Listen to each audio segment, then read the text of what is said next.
And for Peggy and Two Fish, how you guys feeling? We'll take a thumbs up if you're doing all right. That's 4 thumbs up. Better than expected.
This is Mission Control Houston, continuing to watch the pre-spacewalk preparations for Peggy Whitson that you see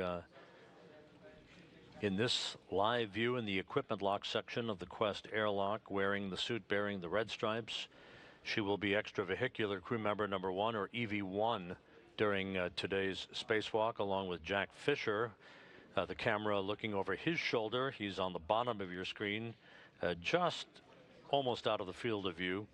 He'll be wearing the suit that has no stripes during the course of today's spacewalk.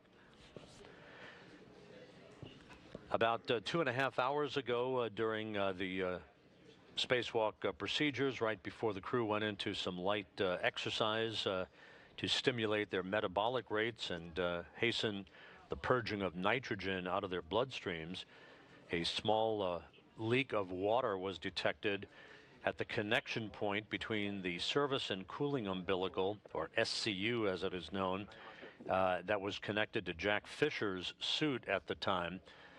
Jack Fischer's suit is perfectly fine. It's in great shape, as is he. But the SCU itself developed a leak. And so the decision was made to not to use that SCU anymore during the spacewalk preparations, to top off the water in Fischer's water supply tanks in his extravehicular mobility unit, or spacesuit.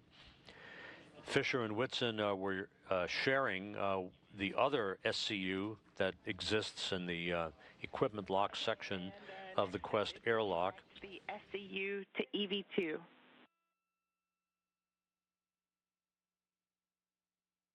Copy, so EV2 is in bat, and power on the UA is off, connecting the SCU to EV2.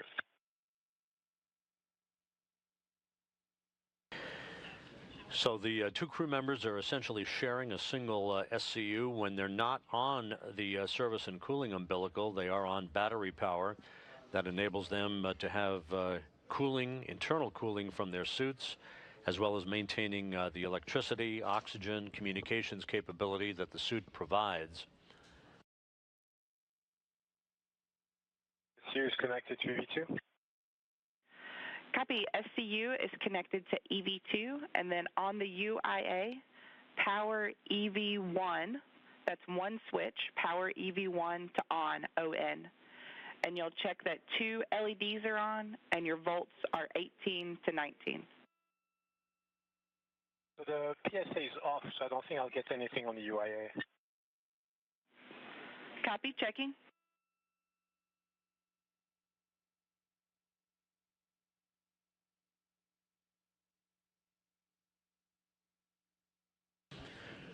Here in the flight control room, the EVA officer, Sarah Corona, in the foreground, and standing in the burgundy shirt, Alex Kanalakos, who's the lead officer for today's spacewalk.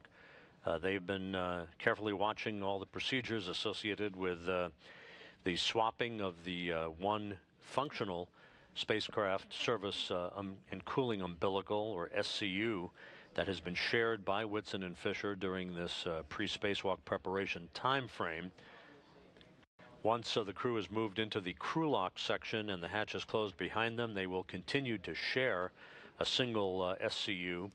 And who is the one that receives SCU power for the largest period of time during the depressurization of the crew lock will be determined by who's got the back with you on least amount of battery power in their reserves. We want to make sure that the crew has enough battery power to conduct all of their spacewalk activities throughout the course of the day. The nominal spacewalk elapsed time would be about a 6.5-hour spacewalk, but of course their tasks are prioritized so that the most important tasks are at the front end of the spacewalk, including the replacement of an express carrier avionics box on the S3 truss of the International Space Station that has been exhibiting some thermal issues of late. It will be replaced. It basically routes telemetry to experiments inside the International Space Station, as well as provides insight into other replaceable components and spare parts that are housed on external logistics carrier or a spare parts depot that is located on the starboard truss of the International Space Station. Perfect. Next step is EV2's DCM. Take power to SCU. That's for EV2 only.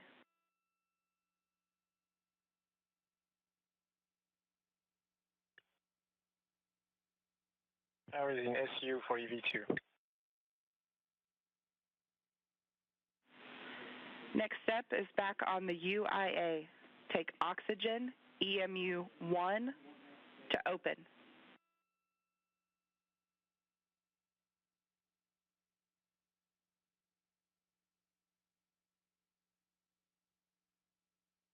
Oxygen EMU 1 is open on the UIA. Copy, open. And EV2, take your TCV to max C to cold soak.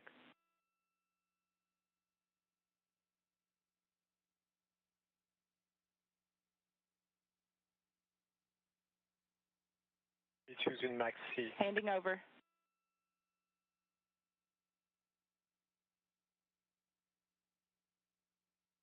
All of the procedures that are being radioed up to the crew on board the station from spacecraft communicator Rebecca Wingfield here in Mission Control has to do with the management of who gets the use of the service and cooling umbilical at any given moment in time to maintain battery power capability, to replenish the battery power in their suits so that we have a good supply of battery power for both of the spacewalkers at the time that they finally move outside of the Quest airlock to begin their excursion.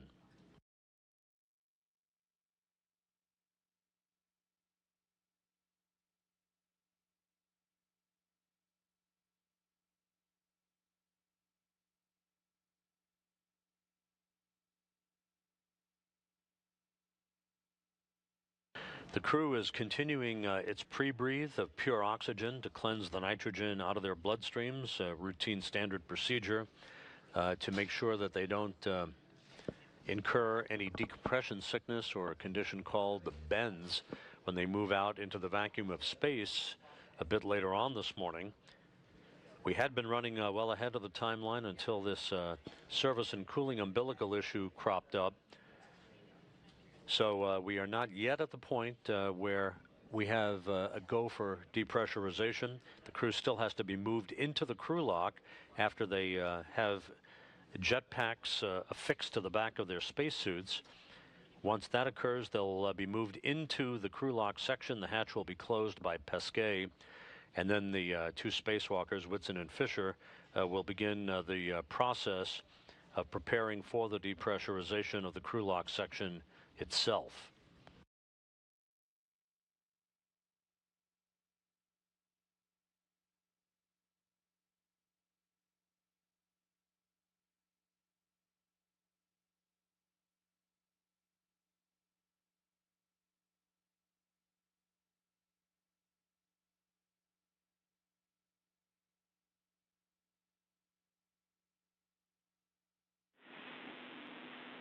Station Houston, back with you. Airlock caught you in a handover there, but I believe that you are complete with the EV2 TCV to max cold. Is that correct? Yes, that's complete. EV2 TCVs in max cold. All right, Tomas, so big picture here. We're going to swap the SCUs as necessary as we press forward, but we're going to get you back into your pre-brief procedure. So per the timeline, that's message 50-0979, EV Systems Procedure 1.228 for IL EMU pre-brief with data collection. And, of course, that's linked off of your timeline. I just wanted to get synced up with that procedure number. So our next step is to get you into step 16. That's an on-MCCH go, and you are go for your MEDOX replacement. That'll vector you over to EVA Systems Procedure 2.120. How copy? Resuming 50.0979 going 16, which is MEDOX change out for 2.120 in work.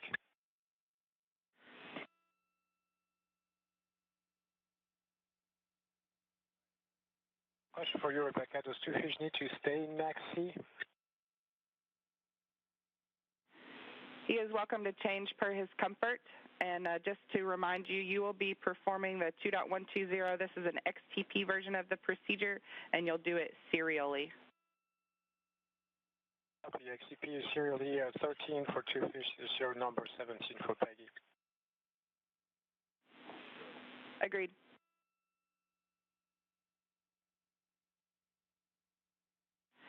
And Tomas, just to be super clear, you're going to do two fish first, totally, and then move over to Peggy.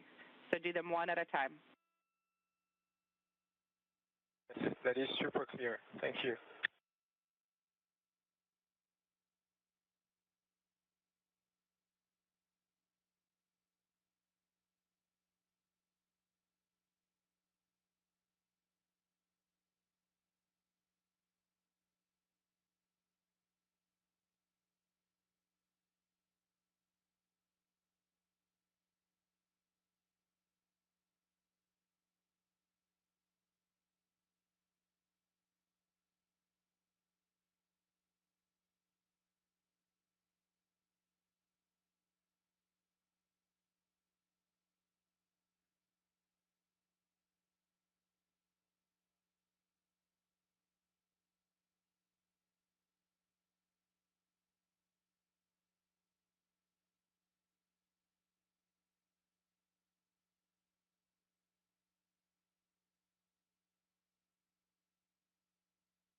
As you watch the work inside the equipment lock section of Quest, Thomas Pesquet from the European Space Agency opening up the back flap, if you will, of the extravehicular mobility unit, portable life support system portion of the suit for Jack Fischer.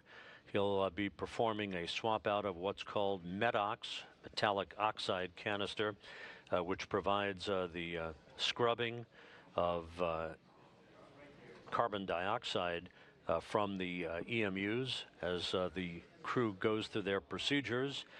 The spacesuit itself becomes basically a portable spacecraft once the crew moves outside of the International Space Station to conduct their EVA activities, their spacewalk activities for the day.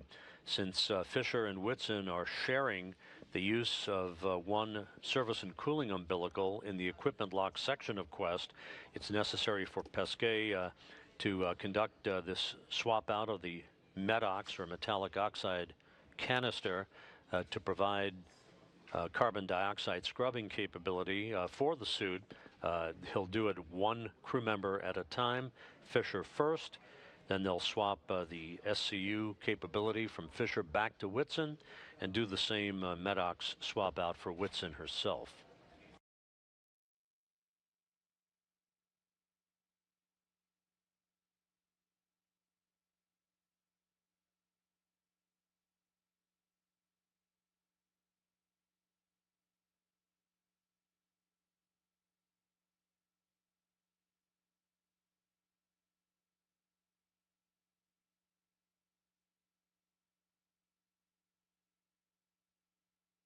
Rebecca, just to be super clear on my turn, all the steps, all the way to the end for 2 fish first, correct?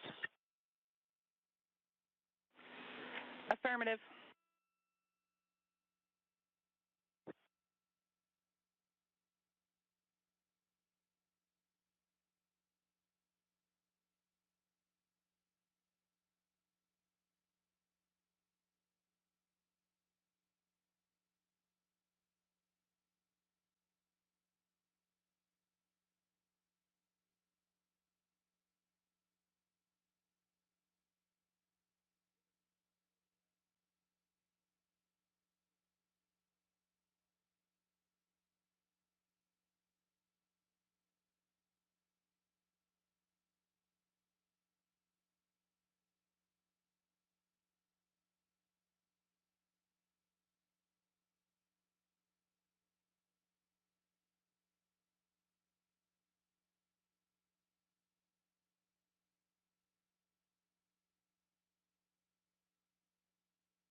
Listen, we're in step 19 for 2 fish. The old Medox canister is 022. The new one that's installed in this place is 013. And we're in the 2 minutes purge.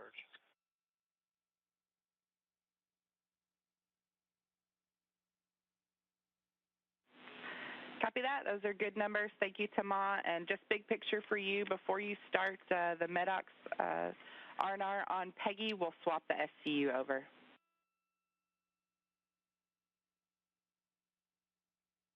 Copy.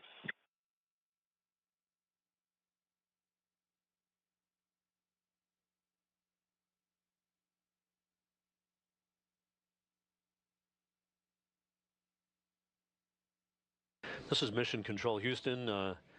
Peggy Whitson on the right, Jack Fischer on the left, and in the middle, their spacewalk choreographer for the day, Thomas Pesquet of the European Space Agency. The crew has been relaxing, doing a bit of exercise, pre-breathing pure oxygen to cleanse the nitrogen out of their bloodstreams, all in preparation for their excursion outside of the Quest airlock in a short time from now to begin the 200th spacewalk in support of space station assembly and maintenance. Overhead aft light in the equipment lock, and the FDI light is on ON. Correct.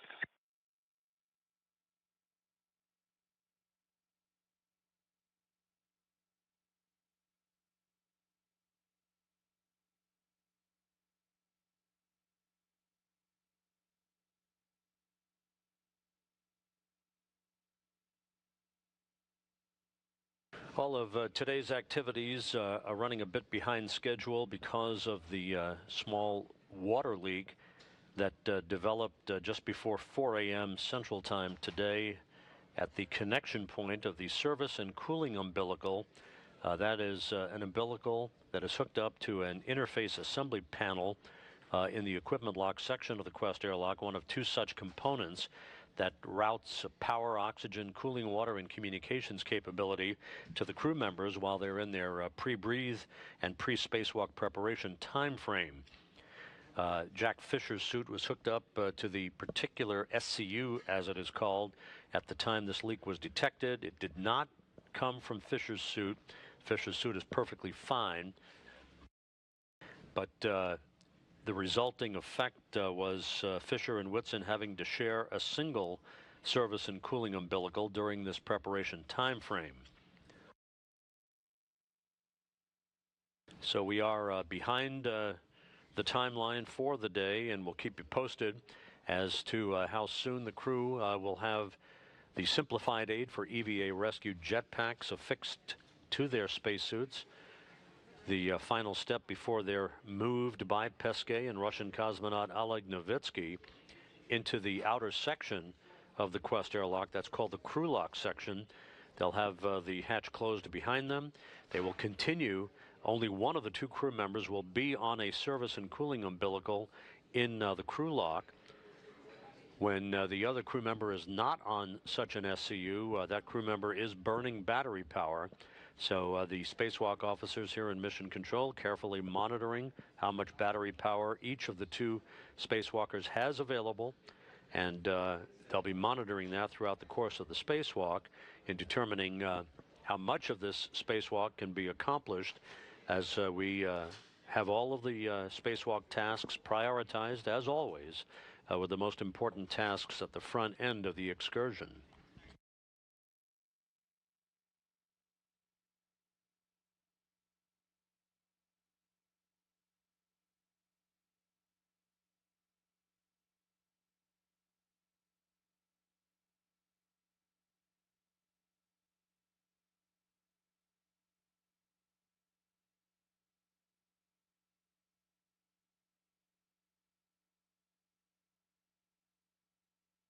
Houston, station on 1, we're in step 22.2 for 2 fish. We have a good leak check, and I'm going to go ahead and start from the beginning for Peggy.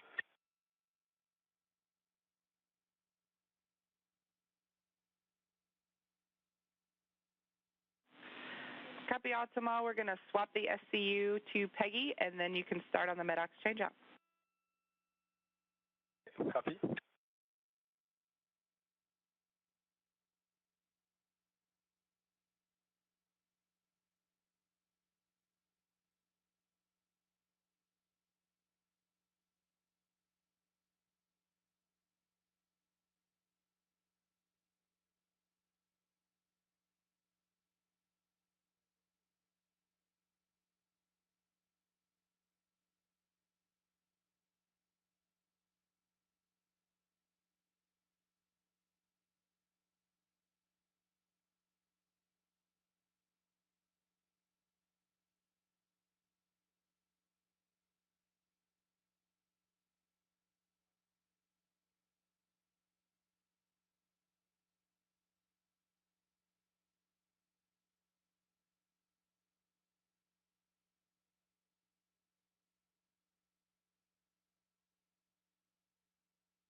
Houston, Peggy is on SCU, and I'll pick up in step 3 of 2.120 for EV1.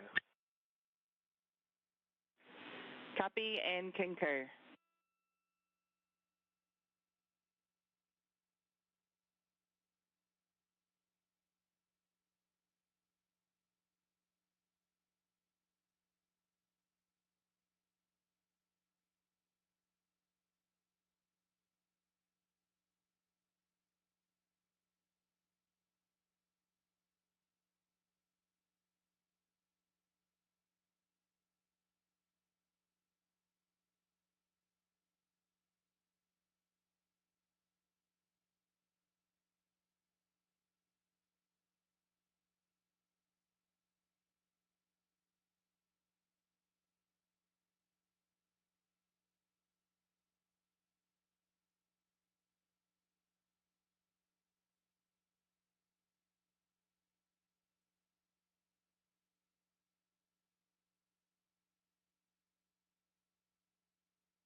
Houston station on the 1, serial number of the old canister, the MEDOX 019, the new one 017.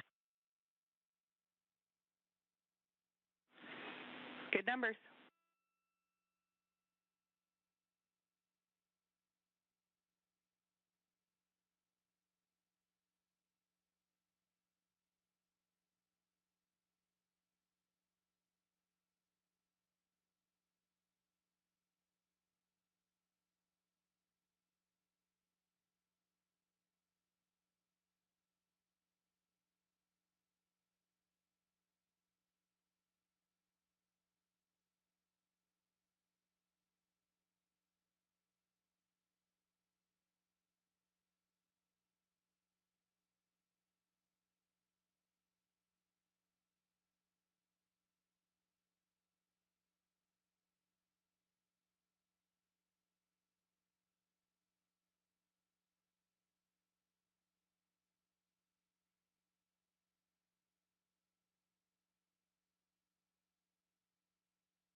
Houston station on 1, the MEDOX changeout is complete on EV1. Leak check is successful in step 22. The old MEDOX cartridges are on the deck in the airlock for now. We're ready to resume in 1228 50-0979. That would be step 17. Copy and concur. Pick up in step 17 of message 979. Okay.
This is Mission Control Houston, watching the continuing work of Thomas Pesquet with our 2 spacewalkers for today. Peggy Whitson on the right, soon to embark on the 9th spacewalk of her career. Jack Fischer on the left, soon to begin the first spacewalk in his career. Pesquet is currently working to begin the configuration of the Simplified Aid for EVA Rescue, or SAFER jetpack, that will be affixed to the back of both Fischer and Whitson's spacesuits. This is the jetpack that would be used by either crew member in the unlikely event they would become untethered during the course of their work outside of the Quest airlock. They would have a capability of propelling themselves back toward the safety of the International Space Station. Pesquet will be assisted by Russian cosmonaut Oleg Novitsky. You see him floating into the field of view. They will affix those SAFER jetpacks and move the 2 crew members into the crew lock section of Quest, which is just off to the left side of your screen.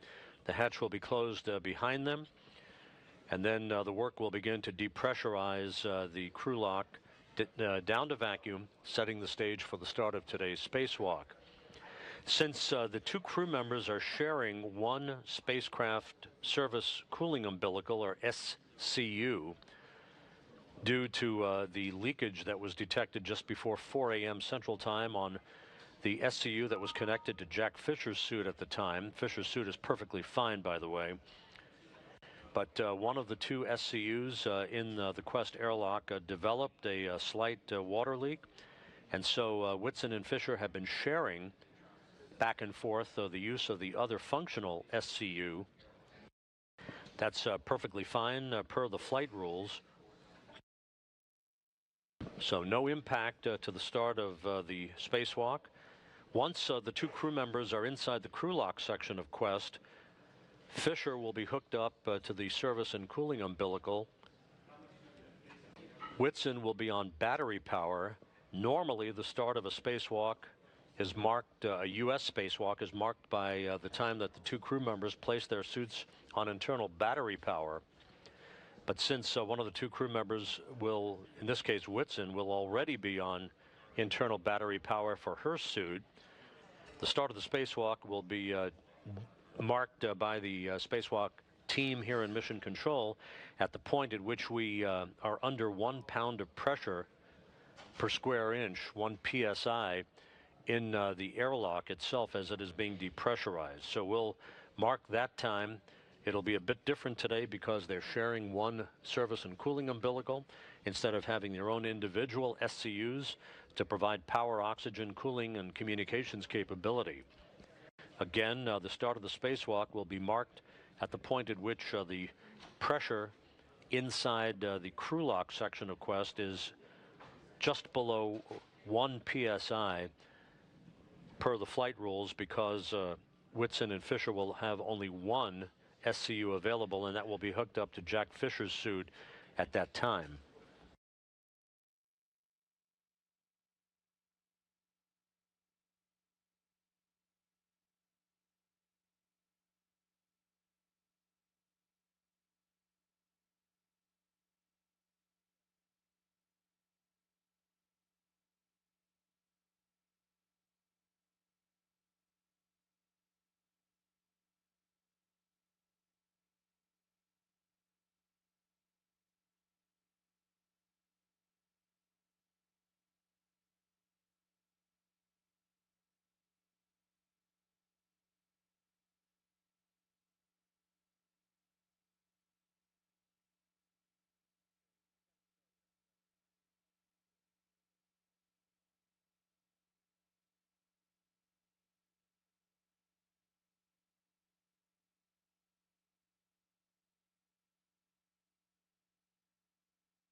Station Houston on 1 for the airlock.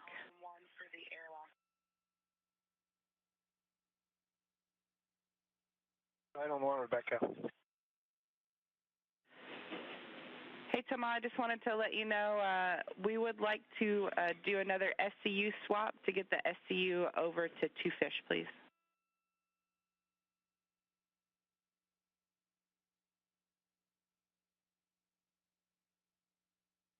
Okay.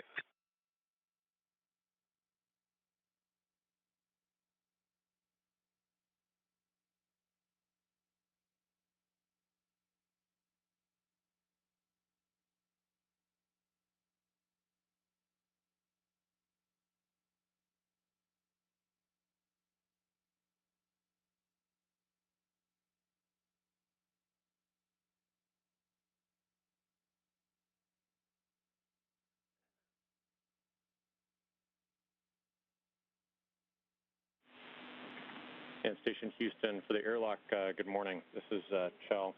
Hey, looking forward to working with you guys and appreciate the hard work up to this point. So big picture, we're going to have 2 fish on the SCU during depress. And so during that time, obviously Peggy will not be on SCU.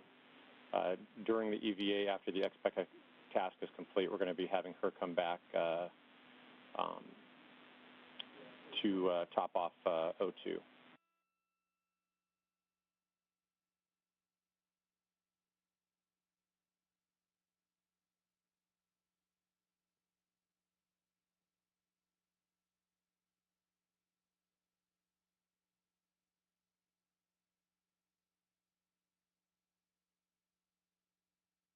Okay, EV2 is in SCU, EV1 is on BAT.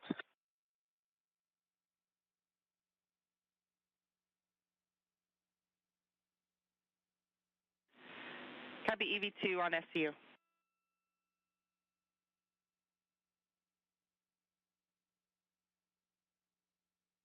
This is Mission Control Houston, Peggy Whitson in the crew lock section of the Quest airlock. Jack Fischer currently in the process of being assisted with the donning of his jetpack unit, the simplified aid for EVA rescue or SAFER unit. He soon will be extracted from the sidewall of the equipment lock of Quest and moved in the crew lock to join Whitson. They will soon begin what will be the 200th spacewalk in support of space station assembly and maintenance.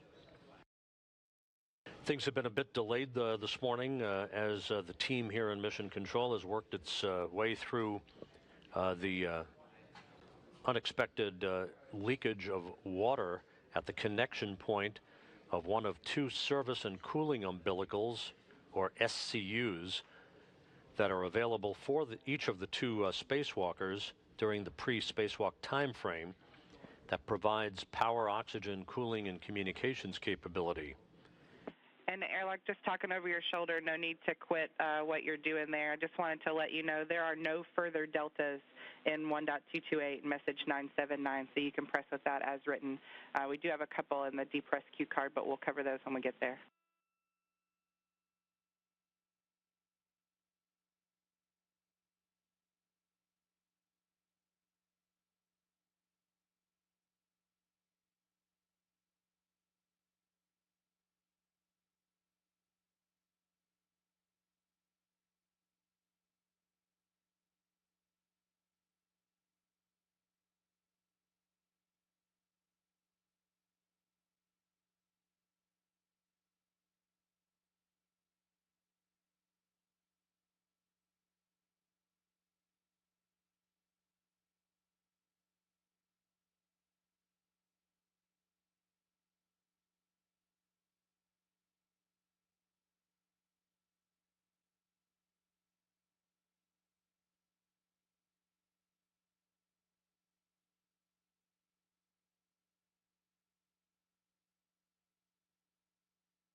This is Mission Control Houston.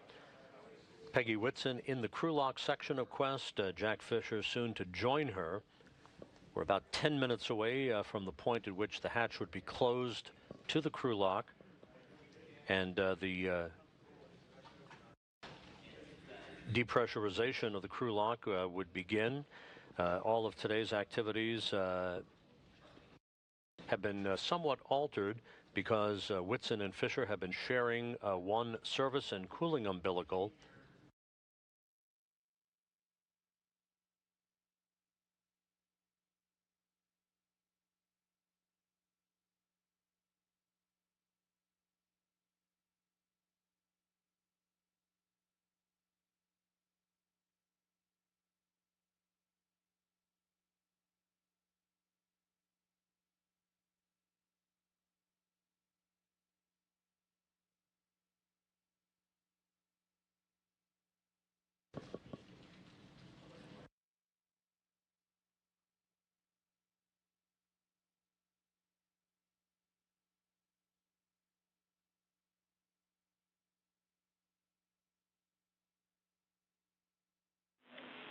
And Station Houston for the airlock for the crew. Just a big picture.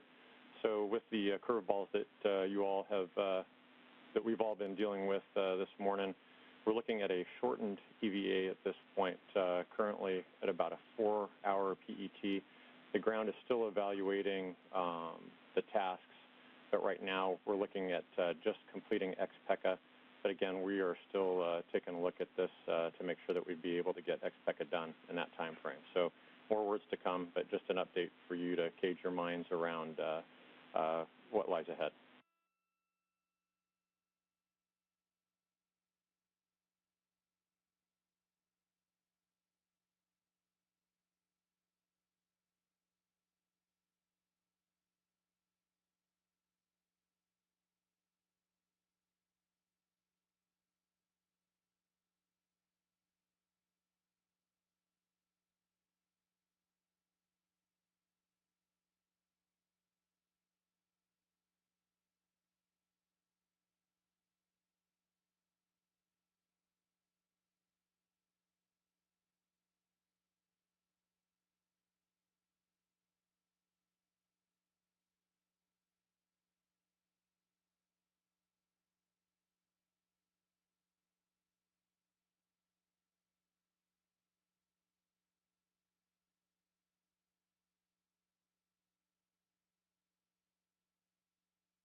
And Thomas, I see you putting the EWC antennas in there. At this point, you can actually just leave. You do not put those in the crew lock. That'll give them more room.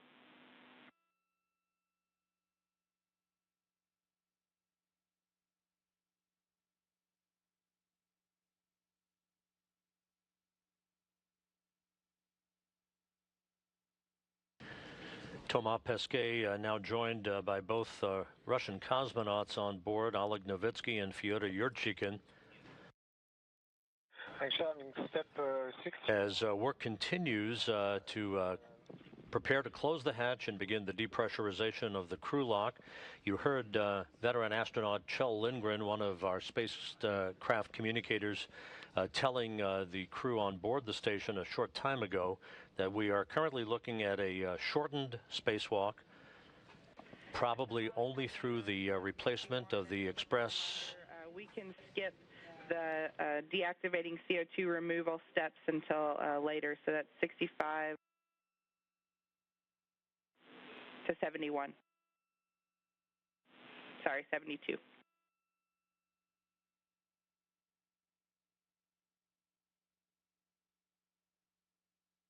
Copy.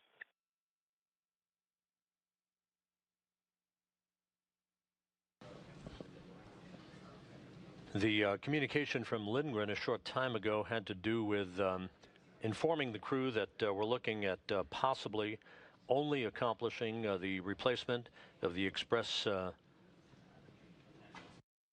carrier avionics box on the S3 truss of the International Space Station. This all due to The amount of battery power available in both suits for Jack Fischer and Peggy Whitson as a result of the problem that cropped up about 3.5 hours ago during spacewalk preparations, in which a water leak was detected at the connection point between one of the two service and cooling umbilicals and Fischer's suit itself. As Pesquet begins the work to close the hatch between the equipment lock and the crew lock section of Quest, there is a discussion going on here in the flight control room between Flight Director Greg Whitney and ISS Program Operations and Integration Manager Kenny Todd, along with astronaut office personnel, about the next steps that would lead to the beginning of today's spacewalk.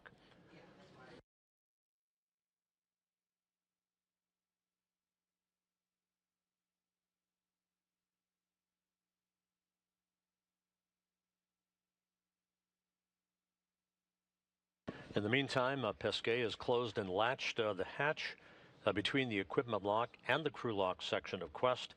Fischer and Whitson in a good configuration inside the crew lock section of Quest, although it is only Jack Fischer who is currently on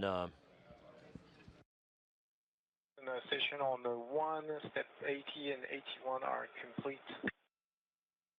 Copy that, Tamal. We've got 82 standby, and once that is complete, just a reminder that the EV crew will be hot mic on space to ground 1 when we're done with our part. I copy, and they copy.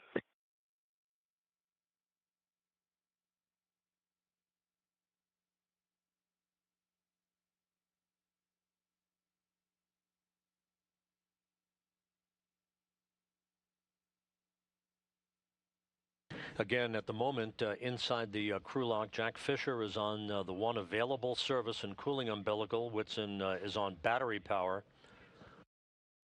And this is the subject of the current discussion as to how much battery power will be available.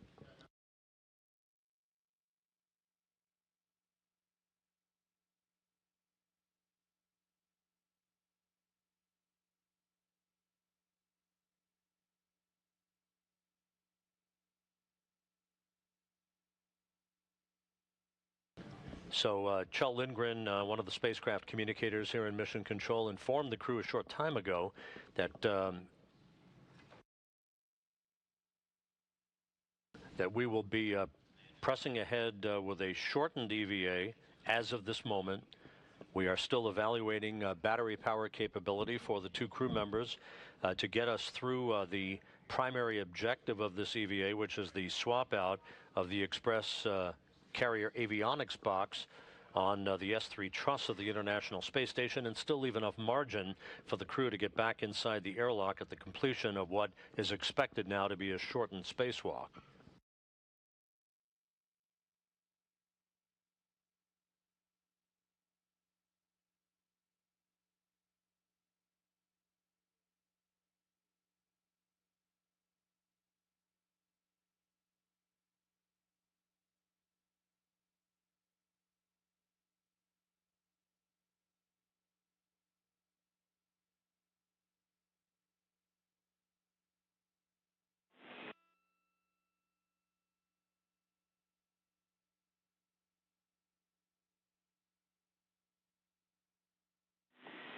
Station Houston, for the airlock, I can confirm we are complete through 82.4. You are go to pick up in 83.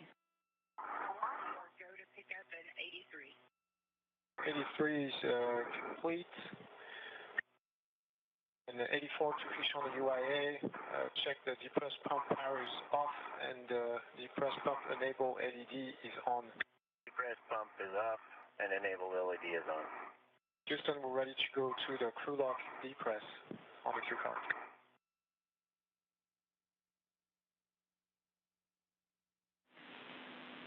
And airlock, we're circling the wagons here. We're going to hold, and I'll let you know. Copy, standing by 1.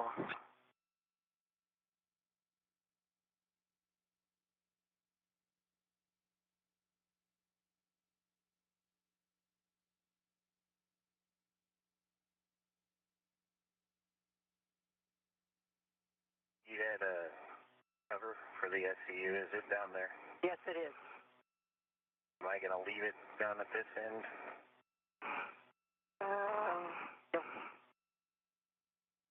Probably have to just leave it initially, and then once we clear out the packet. This is Mission Control Houston. After a continuing series of discussions, we're continuing to monitor the battery power and reserves for both of the spacewalkers, Whitson and Fischer. Meanwhile, the flight director for today's spacewalk, Greg Whitney, has polled the team here in Mission Control. We are go for crew lock depressurization.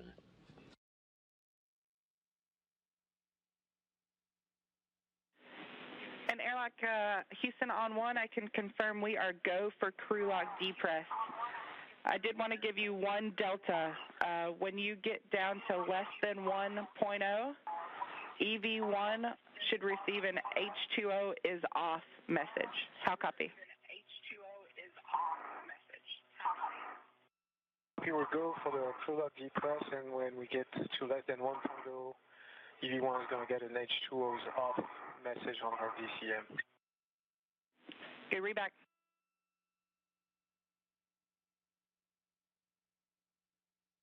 All right, Peggy 2 Fish, you ready for the depress? Ready. Ready. Your DCM, check your comm frequency is in low, your comm mode is in prime. So to recap, the team is go for airlock depress despite the loss of one service and cooling umbilical that has been shared over the course of the past few hours by Whitson and Fischer.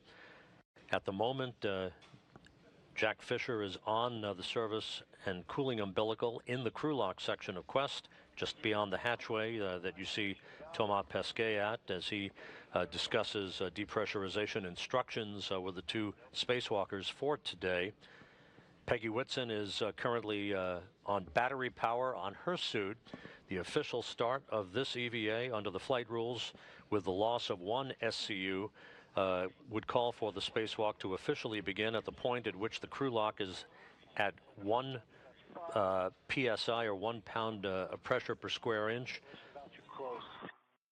or less. So we'll keep monitoring the exact start time of today's spacewalk, which would mark the beginning of the 200th spacewalk in ISS assembly and maintenance history. The expectation is, and the crew has been advised, that we will be conducting a shortened EVA today, an EVA that will likely only accomplish the swap out of the EXPECA, as it is known, or the Express Carrier Avionics box on the S3 truss of the International Space Station that routes telemetry to experiments on board the station, as well as other spare parts that are housed on one of the spare parts depots or logistics carrier platforms out on the trusses of the International Space Station.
The depressurization of the crew lock has begun.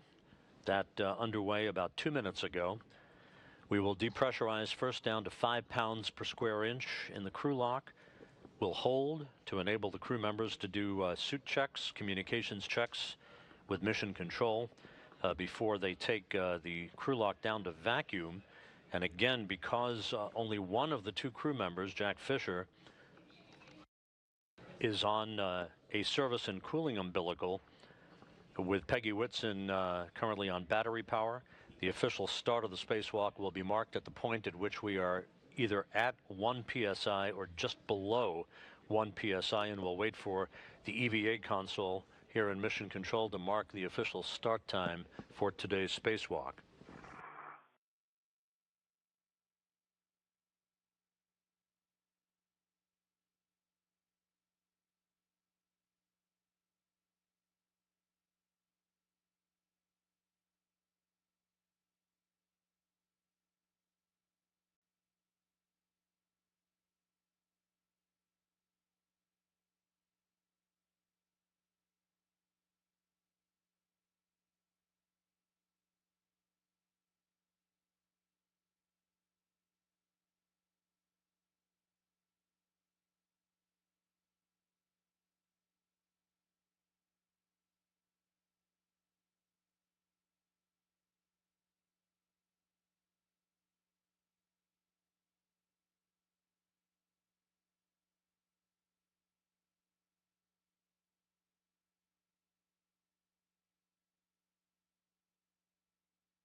Fischer, are you getting pressure readings?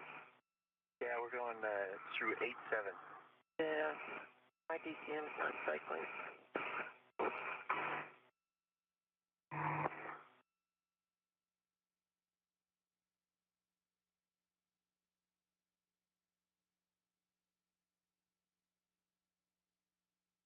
Continuing with the depressurization of the crew lock section of the Quest airlock aboard the International Space Station as we edge ever closer to the start of today's spacewalk by Peggy Whitson and Jack Fischer. My DCMs are displayed. I'm going through it and statusing, and it's not cycling. I see O2 position IV, and it won't move. Okay, I copy, and you didn't lock it with a yes? Even though I throw it yes and status either direction, it won't move. Copy. Houston copies as well. We're working up some steps to get it back. Okay.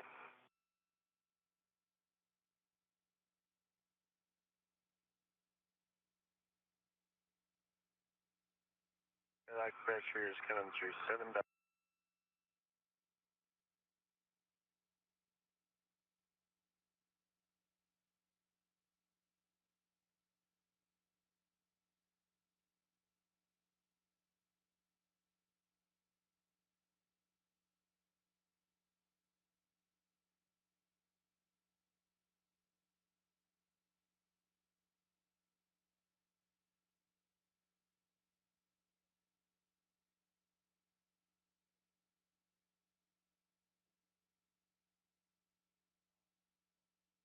Did get the alert tone.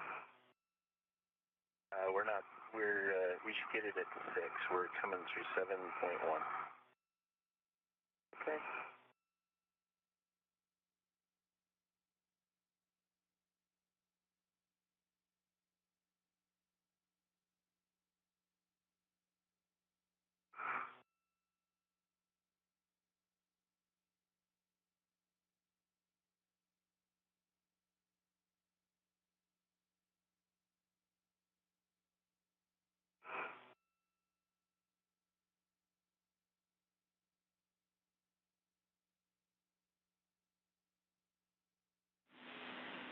Airlock back with you on 1. To do a warm restart on Peggy's DCM, we'd like for you to pull up EVA Systems Procedure 2.105. You'll be doing steps 3 through 8, and please include the note block just before step 3, and that's for EV1 only.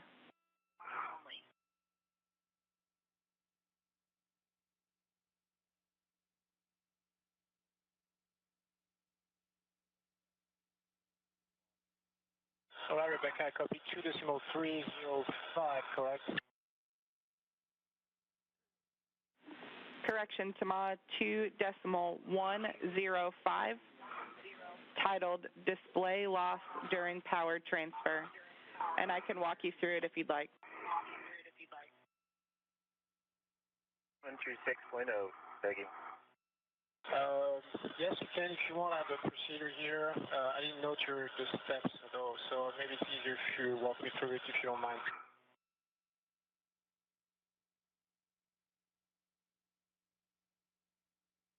.9. Copy.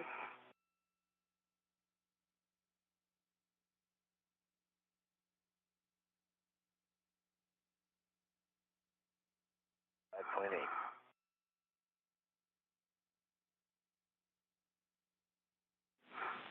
And Tama, we'll work this procedure at the 5 psi hold. And you can review it before then and walk them through it, or I can do it. I think you're 5.2 psi high.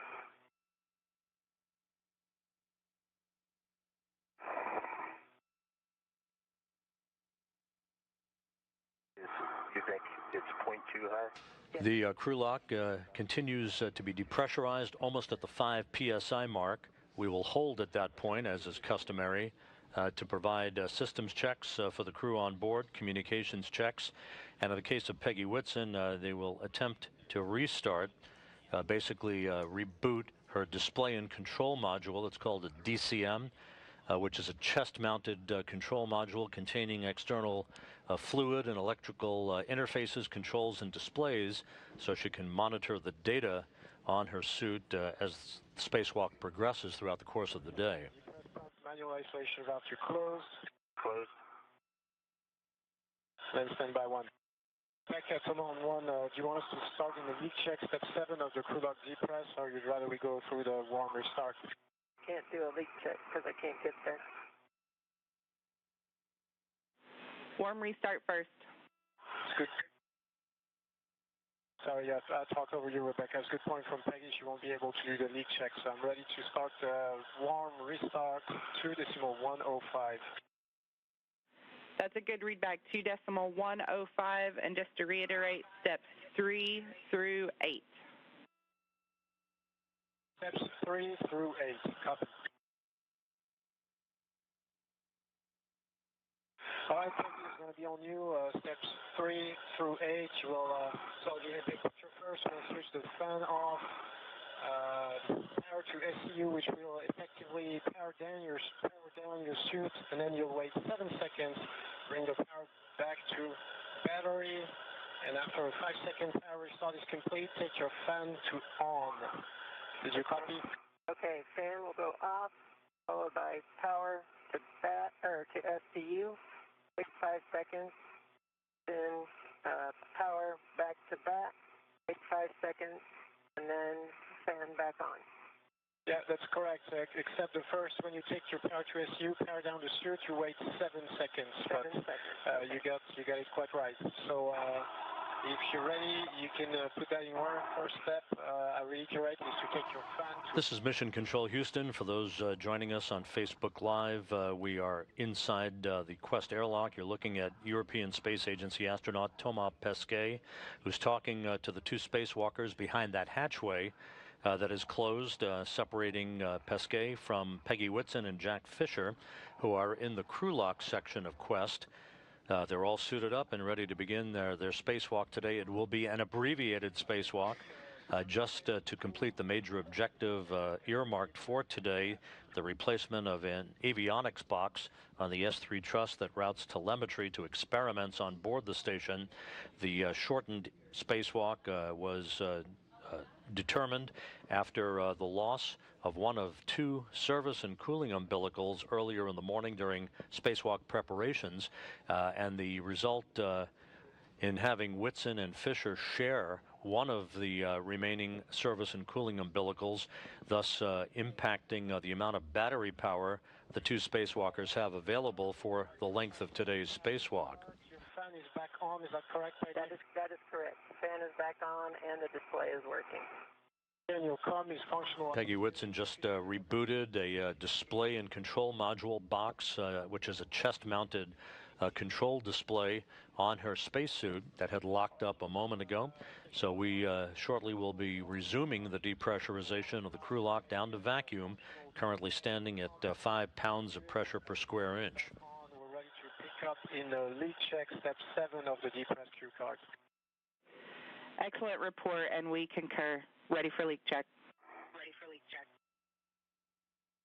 All right, Peggy 2 fish. We're in step 7. You will display, your status will display, sorry, until leak check question mark is displayed, and then give me a yes. That's inward. I'm waiting on the leak check now. 1. Okay, and you will follow the displayed instructions. And leak check for 2. I copy leak check for 1 and 2.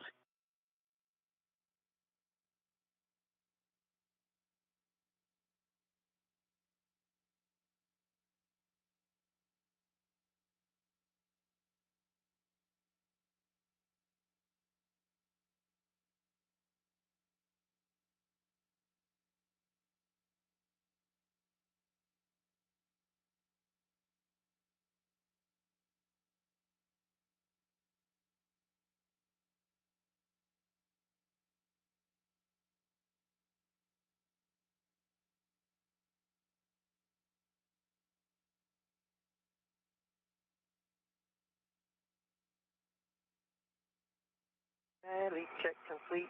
I'm going to. Okay. Check complete. I copy leak check complete for EV1, leak check complete for EV2. Please let me know when you're in EVA.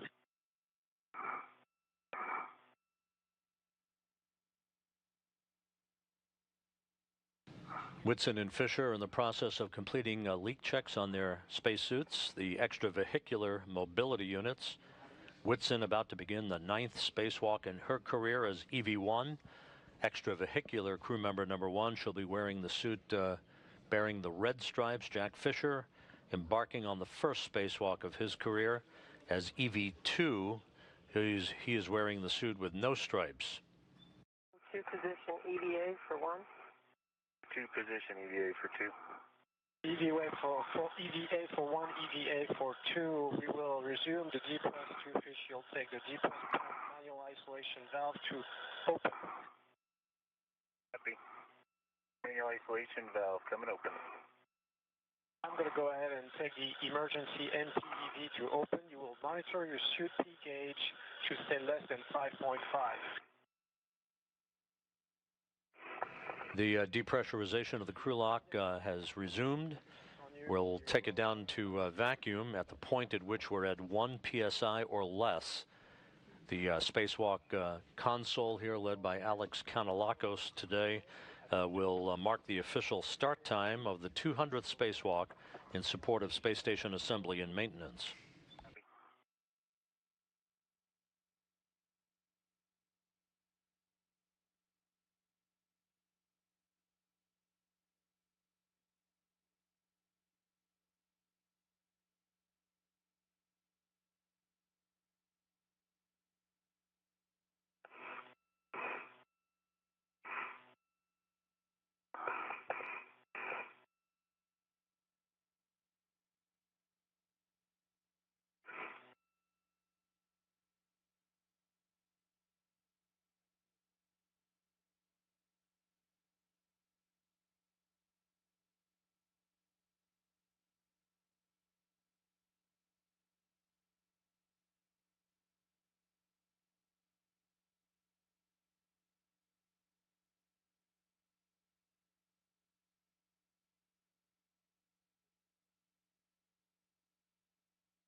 And if you haven't done so just yet, you can attach your waist tethers and safety tethers.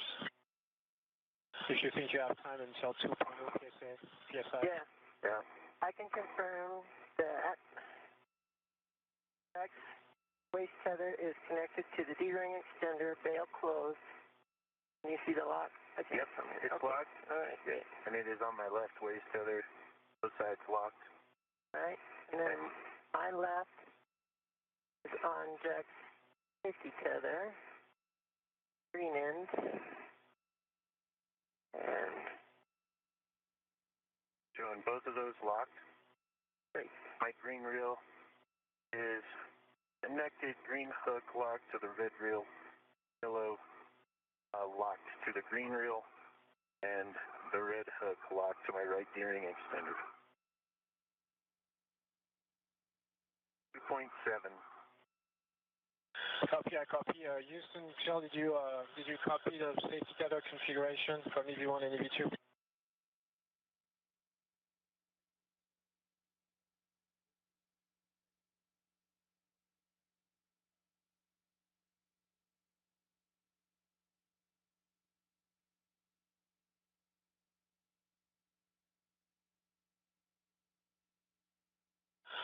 Houston station on 1. 2.4.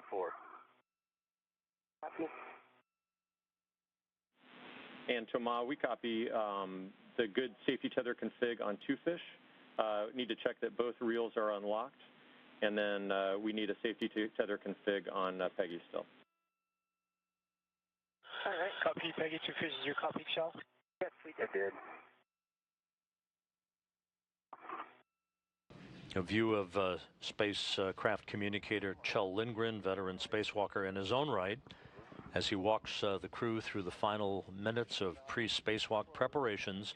The crew lock continues to be depressurized down to vacuum. We're going to have 2 elapsed times for the crew members today because one has been on battery power longer than the other. So we'll sort that out for you with the official start time for the history books, but Whitson and Fischer will have staggered elapsed times during today's spacewalk. Hello is on the southern safety tether and lock, and the safety tethers both are unlocked, and green is on the red safety tether and unlocked.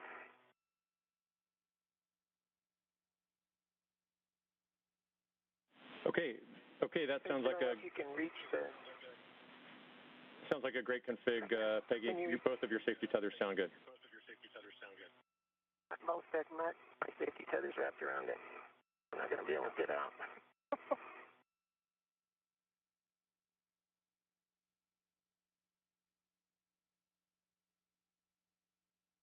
Thank you.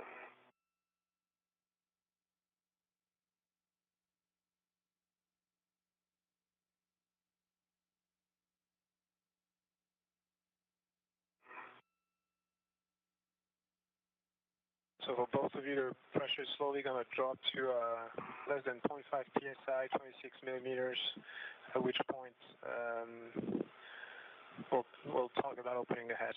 For now, let's wait for the pressure to drop. Copy. Copy.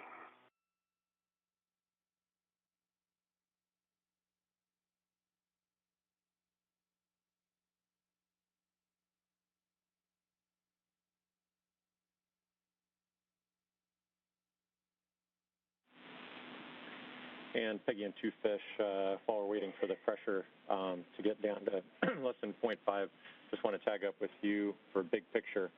So we've got a 4-hour PET. We're going to go after the XPECA only. And so we have some deltas as you guys head out of the airlock.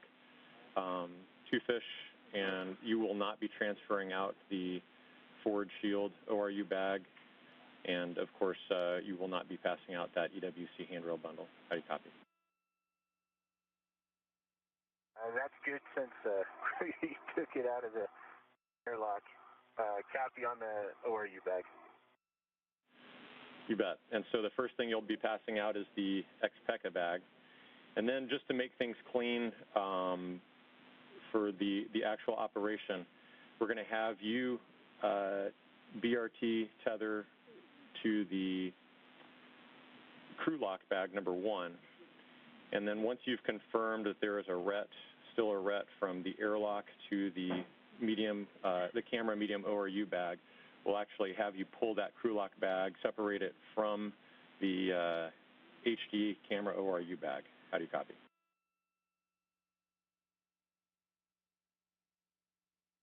One copy. Okay. So the idea will ultimately be that you've just got the X-Peka bag out there and the crew lock bag number 1 for today's operations. All right. Sounds good.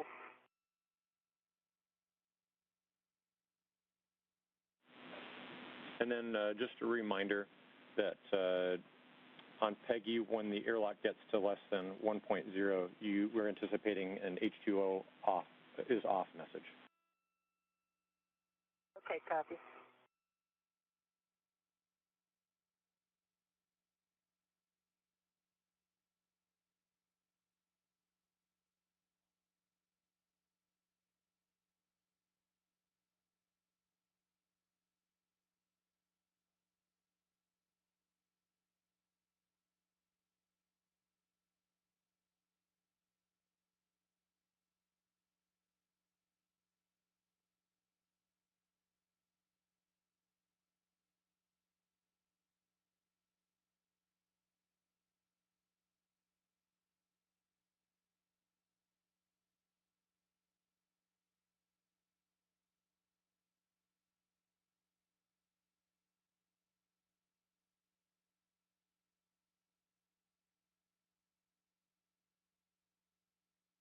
This is Mission Control Houston.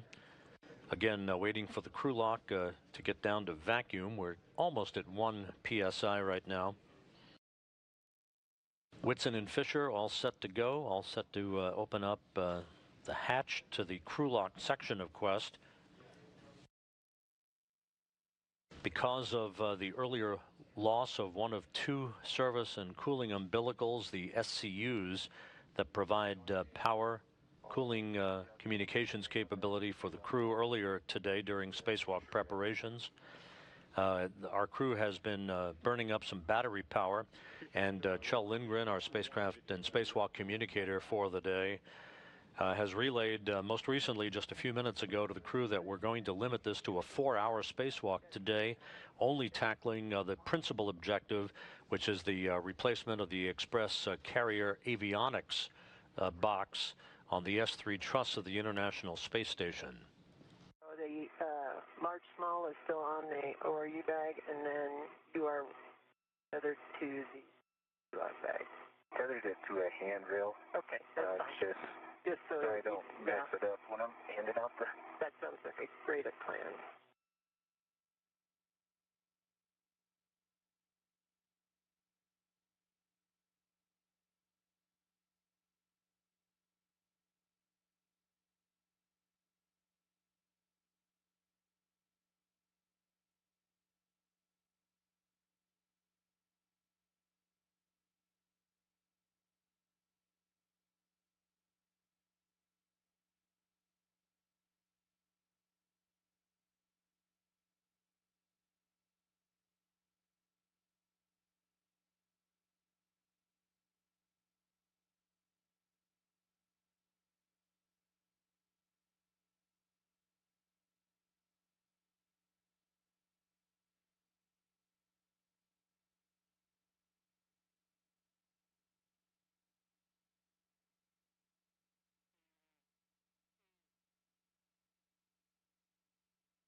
showing 0.8, so it should be pretty soon. Okay. That's what it looks like on the gauge. Up here on the PCS, if you guys want to know, 37 millimeters.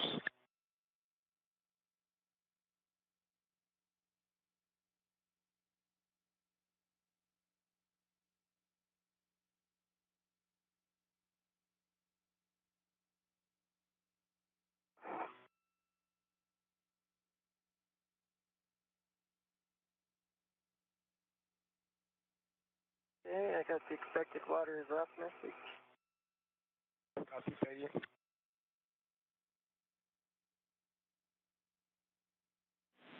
We copy. Thank you.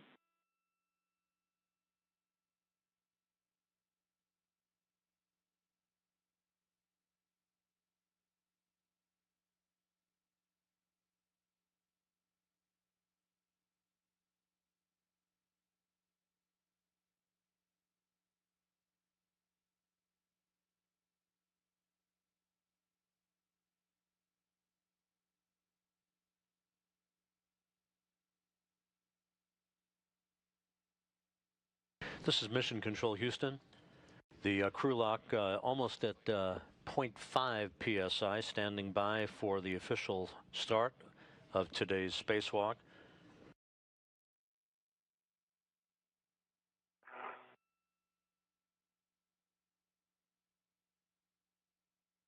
We will mark the official start time of the spacewalk because one of the two crew members, Jack Fischer, has been on a service and cooling umbilical, and not Whitson. We could have staggered elapsed times for the spacewalk, but there will be only one official start time and end time for the spacewalk at repress later on today.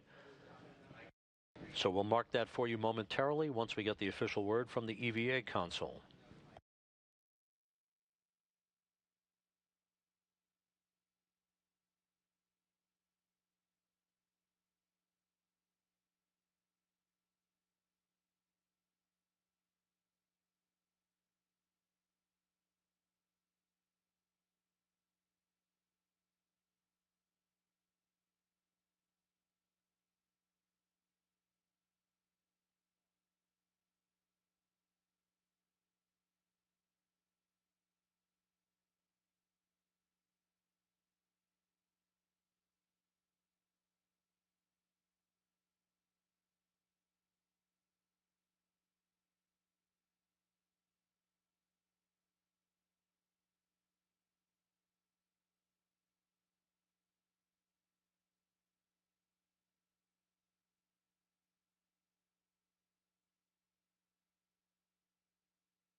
Yes, 26 millimeters on the crew lock press display.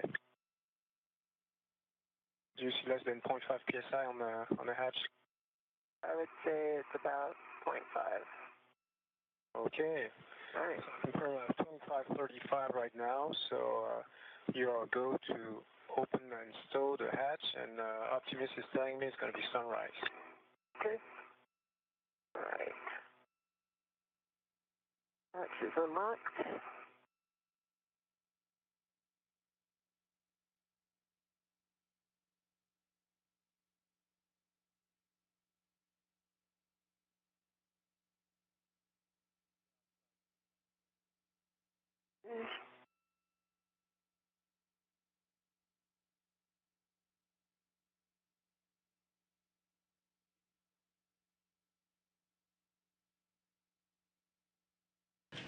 With the crew lock down to 0.5 psi, the thermal cover has been opened, the hatch has been unlocked, standing by for the official start time. Yeah.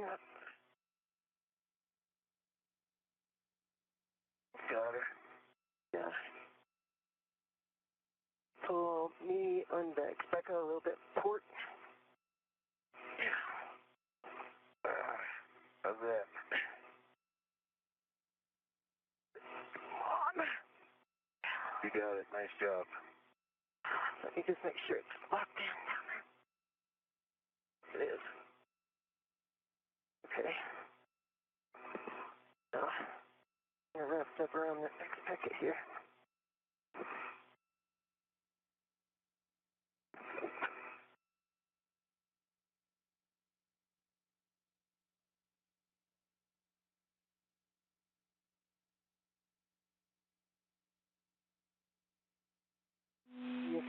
Oh, there you go.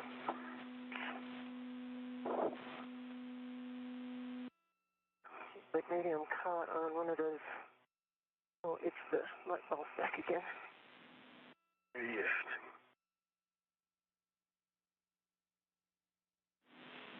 And Tomad, just checking on step 17. I'm waiting for the report that the hatch is open and stowed. Peggy, you confirm it's open and stowed? Yeah, it's open and stowed.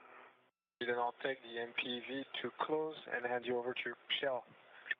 Okay.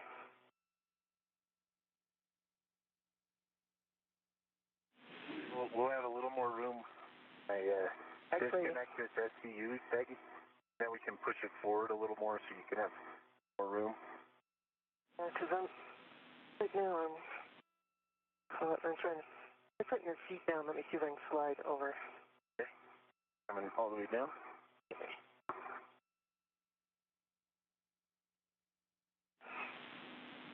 Okay, we copy that the hatch is open and stowed, and the emergency MPEV valve is closed. We're ready to step into the post-depress procedure, but everyone here in Mission Control wants to thank you for the heroic work that you all have done to get us to this point. Threw a lot of curveballs at you this morning, and we appreciate the sim work to get us to here right now. So we're going to step into step 1 now on your DCM for 2 fish only. Take your power switch to bat. Power coming to bat.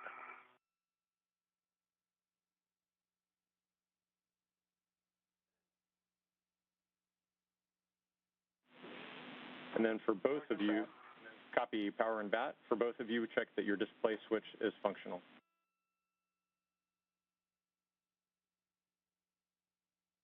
Functional for 1. Functional for 2.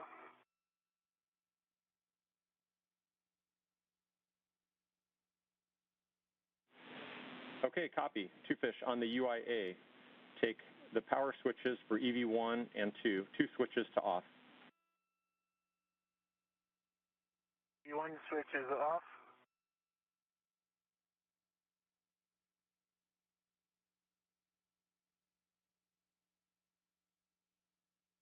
The switches are off. All 4 LEDs are off. Okay, copy. On your DCM, 2 fish, disconnect the SCU and install your DCM cover. Okay, he doesn't have a cover up there. This is Mission Control Houston, with Jack Fischer having placed his suit on battery power. That marks the official start of today's spacewalk, the 200th in support of space station assembly and maintenance. The spacewalk having officially begun at 8:08 a.m. Central Time, 9:08 a.m. Eastern. Okay.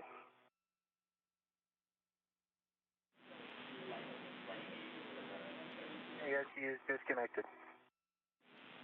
Okay, copy that. And you can go ahead and stow that in the pouch. I can't do that until we get the X-Pack out. It's down at the other end. Yeah. Okay. Again, the official start of the 200th Spacewalk in support of space station assembly and maintenance, 8:08 a.m. Central, 9:08 a.m. Eastern Time. Fischer and Whitson configuring the equipment that they will take out for what will be an abbreviated spacewalk with only one task on the docket, that to replace the Express Carrier Avionics box on the S3 truss of the International Space Station that routes telemetry to experiments inside the orbital laboratory. It's closed. Okay, full hot for 1. Full hot Okay. for 2. Perfect. So full hot for both of you, and both can take your water switches to on. Water to on for EV1. Water on, EV2. Copy. For both of you, check that your DCM is blank and that your bite light is off. Length, no bites. Length, no bites.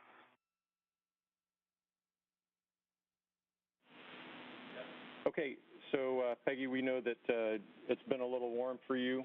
For this next step, the temperature control valve, we want to ramp your cooling in slowly because you've been so warm. So we'll take it at, for both of you, let's just go to 3 to start. 7 to 3. 7 to 3.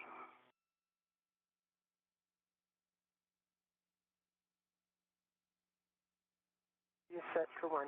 3 set for 2. Copy. Next step, we'll have you check status of your suit P gauge.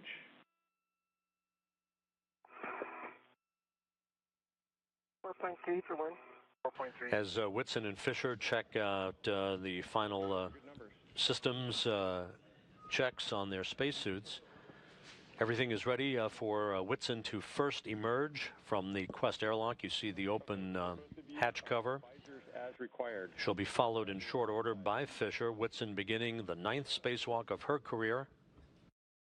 This will be the first for Fischer. The spacewalk again having begun at 8:08 a.m. Central Time. The International Space Station is currently orbiting 252 statute miles above the Earth, about to cross the west coast of Canada over British Columbia, and then make a northwest to southeastern swing that will carry it over Michigan and the Great Lakes.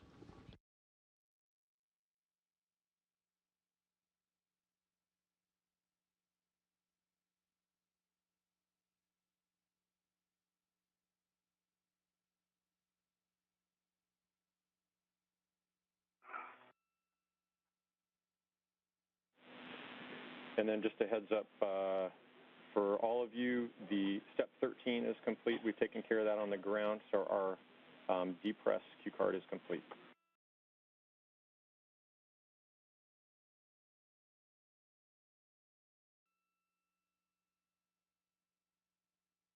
Yep. Okay, understand.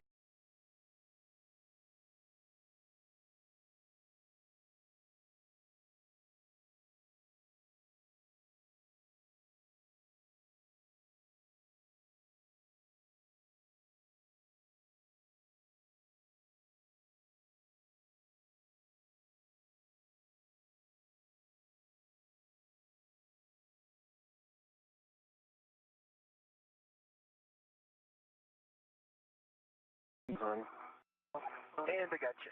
Thank you. Good. Peggy, as you make your way outside, you're going to attach your anchor hook to the airlock aft starboard circular handrail. Copy.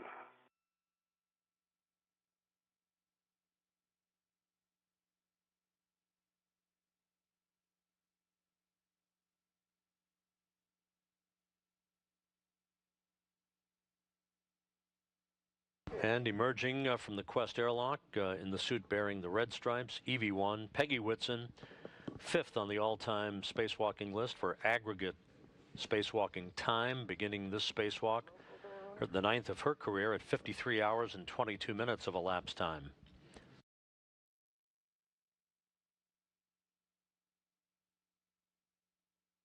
Whitson will configure her tethers and other equipment before giving Jack Fischer the green light to emerge from the Quest airlock. The International Space Station moving into an orbital sunrise, about to cross the coast of British Columbia. On the airlock forward external D-ring.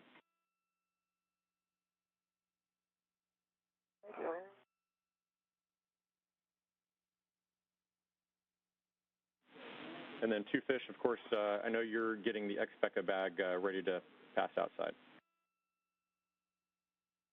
Sure.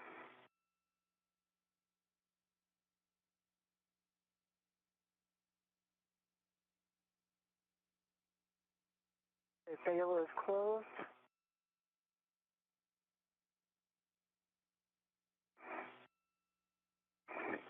And the other hook is locked. Go remove your base tether from the D-ring. as required. Copy that. And both of your reels are unlocked. That's complete. All right, I'm going to come around to the aft again. Any chance we can bump up the cooling just a bit?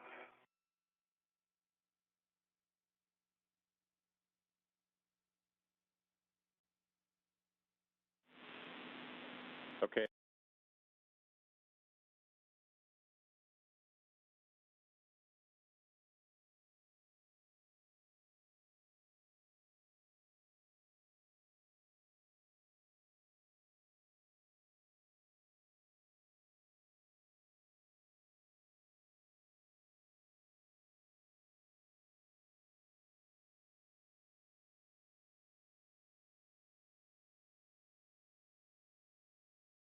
That sounds scoop.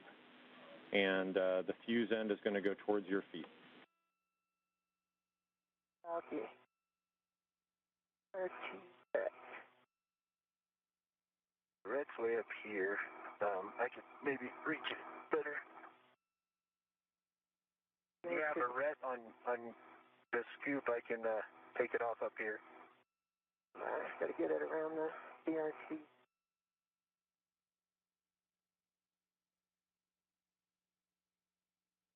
Okay, I am on the scoop. BRT, 2 paddles out. Okay, the red's coming off. Is on the airlock D-ring extender. Copy that. Good config. And then 2 fish at this point, we can have you put the SCU into its pouch. Can work.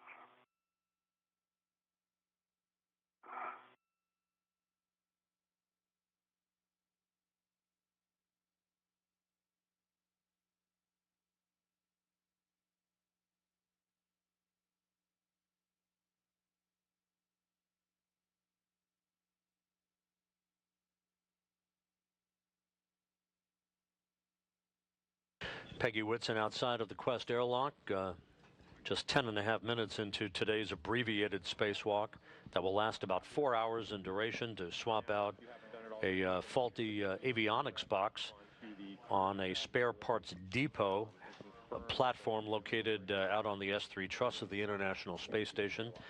The EXPECA, you'll hear that term from time to time throughout the EVA today. EXPECA is basically an acronym for Express Carrier Avionics Box, about 200 pounds on Earth.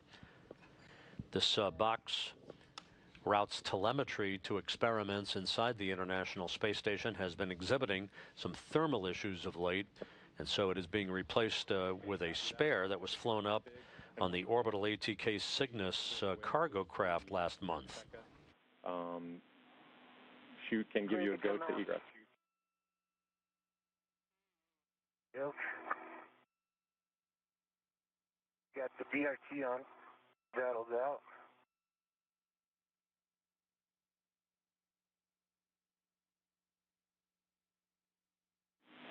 And Peggy, a reminder on the EXPECA, you can use the N.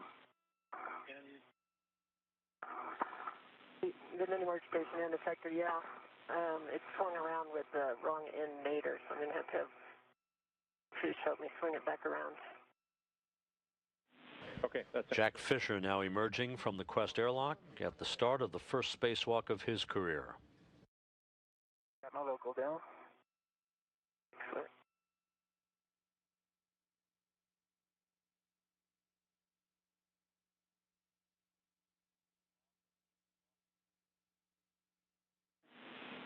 And for both of you, at this point, you are free to move your TCV to desired cooling. Copy. Copy that. And Peggy, for yours, we just ask that you ramp your TCV around slowly to the desired setting. Okay. Hey, Jack, that end is Venus end. Okay. You get yours configured first behind it, and that'll be.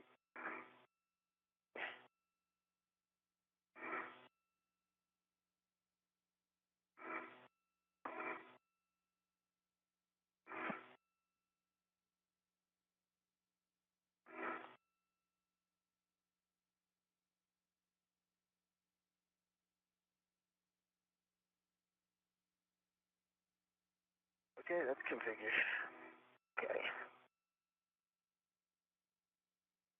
What do you need?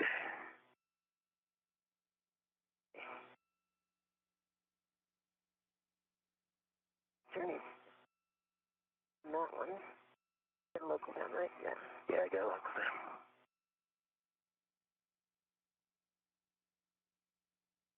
You got her? Okay.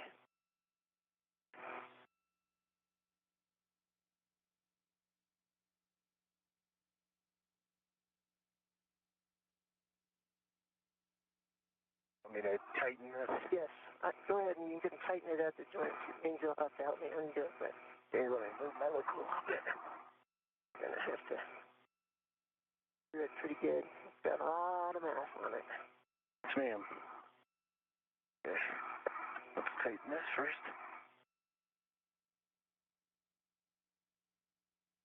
Okay. Up. Back.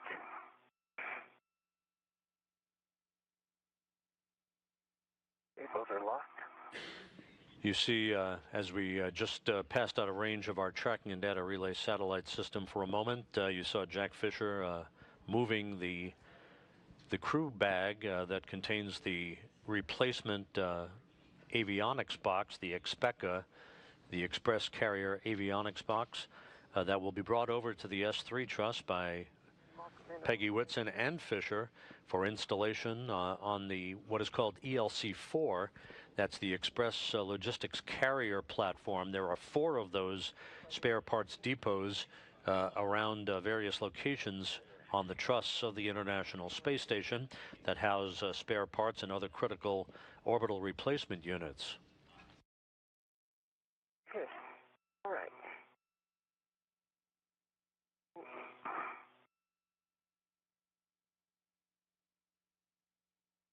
All right. Okay. The left. Keep your handle down. Turn the other way. Or if you like. Second. And let me get it for you.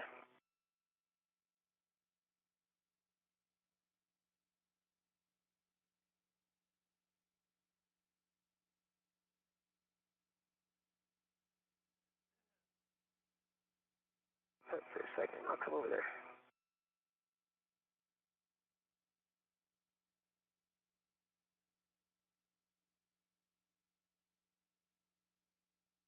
There you go. Yes, sir. Righty. Okay, I got 1, 2, 3 tabs up. I got 4 good lights. Got a green LED up top. Got 1, 2 safer handles down. Okay, I can verify you have 2 saver handles down. Right, see your tabs. Am I 1, 2? Whitson and Fischer currently performing what are known as buddy checks, basically checking each other's spacesuit configuration.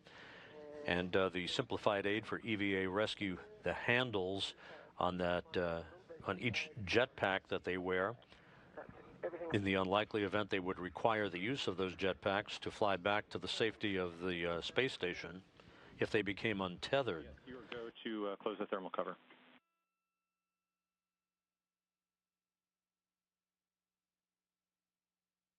That Express Carrier Avionics box measures 61.7 inches by 15.3 inches by 11.2 inches, weighs about 200 pounds in mass, and will be carried over to the S3 truss by the crew for its installation on the Express Logistics Carrier platform, ELC-4.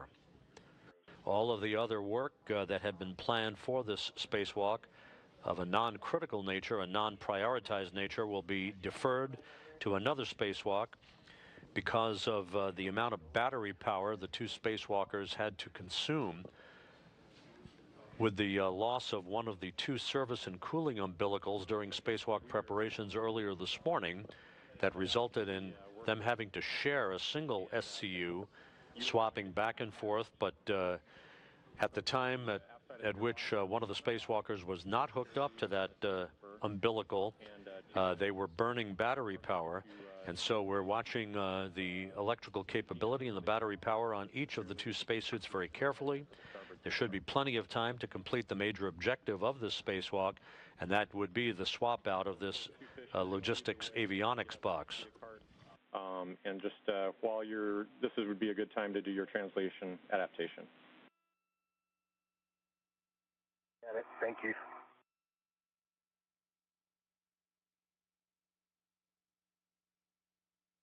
A good position for you, Peggy? How does it look?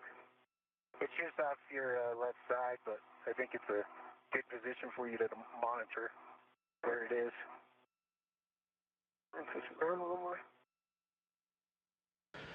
Peggy Whitson on the right with the spare Expecca, as it is called, the Express Carrier Avionics box next to her. You can see Jack Fischer almost out of the field of view on the left side of your screen as he familiarizes himself with translation or the movement around the International Space Station. Fischer in the first minutes of the first spacewalk of his career. You coming around?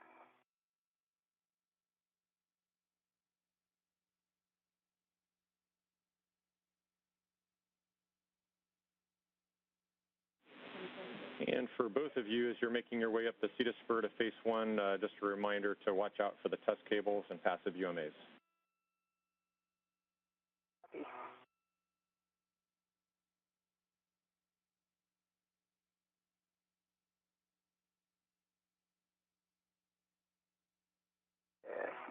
The back end is flared out a bit, so you might have to stay under the CETA spur when you get over here.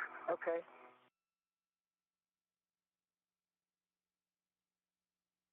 So far, so good. You got one more handrail to the spur. You there?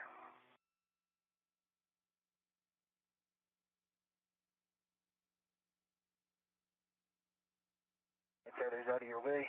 Yeah, thanks. Okay. You're clearing the airlock with the back end.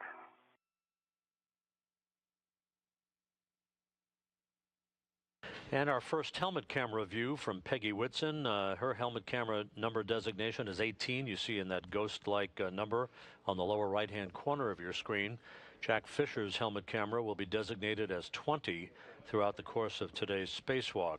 The International Space Station flying 252 miles above the Earth, moving from northwest to southeast in an orbit inclined 51.6 degrees to either side of the equator, passing over the island of Bermuda.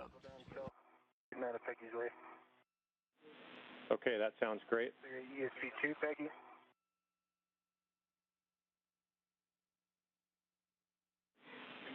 Peggy, we see you. That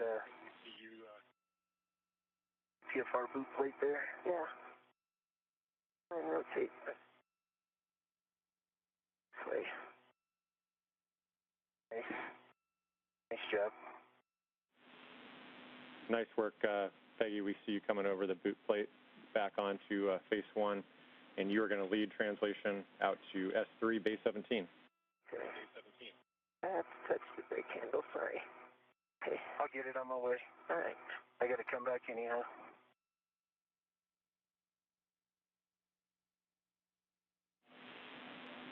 And Two Fish, you're good to follow and continuing monitoring Peggy as you've been doing. Great work. Got it. Okay. Look marvelous. Okay.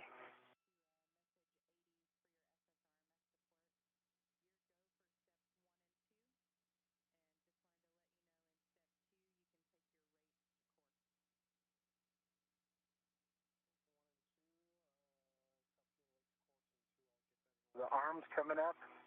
Probably have to. Okay. I think you're set up that you can go right by it. Just make sure that you keep the pack on your left side down. All right. Oh my gosh, this is beautiful, isn't it? The biggest slice of awesome pie I've ever seen. No awesome sauce? About a fondue pot. Oh, a ginormous fondue pot bubbling over with piping hot awesome sauce. okay. Sounds great. All right. We had a bet going as to when the first awesome would show itself. Okay. Over these raising. This is Mission Control Houston. It was only a matter of time before Jack Fischer would articulate awesome sauce to describe the view from 252 miles above the Earth.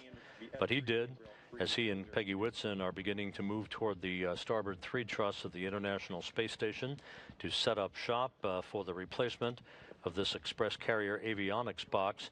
Fischer will be installing an articulating portable foot restraint at the end of the Canadarm2 that you see prominently in the field of view in this image. He will plant his booted feet in the APFR and will be driven around the work site to assist Whitson in the replacement of this avionics box by robotic arm operator Thomas Pesquet, who will be working from the robotic workstation in the Destiny Laboratory of the International Space Station.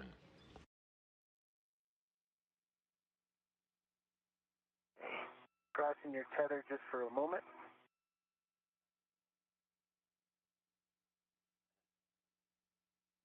I'm going to put a local down here.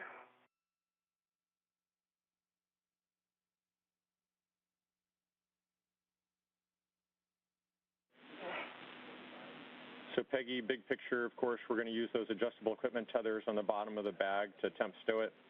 And the port zenith corner, or the top right corner, is going to go to that handrail 3002, the zenith stanchion. Okay. I'm at that handrail right now. Here's my menu workstation in the section. And swing. Hey, Joe, I'm just going to keep this bag below the DDCU so it's out of our way. It's cool with you. Okay, that sounds great. Now marker 5760.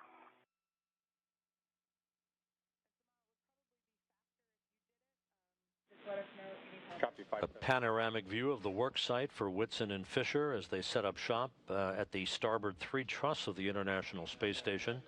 Next for you, big picture, we're going to start setting up the SSRMS. So once that bag is secured, you can translate back to the starboard seat of cart to retrieve the APFR from WIF 4. Copy that.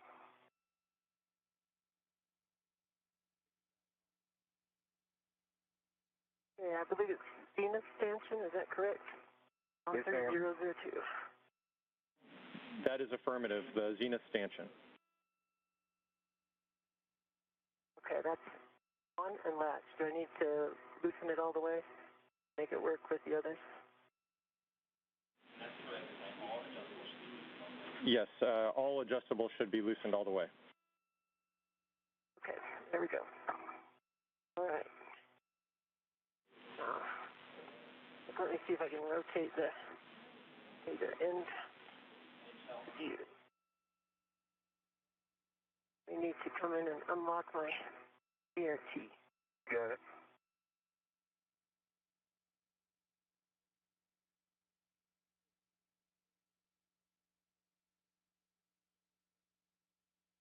Yeah.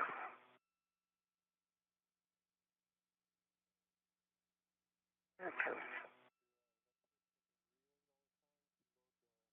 Did you get it? Yeah, I got it. This is the helmet camera view from Jack Fischer as he gets into place at his work site on the S3 truss of the International Space Station.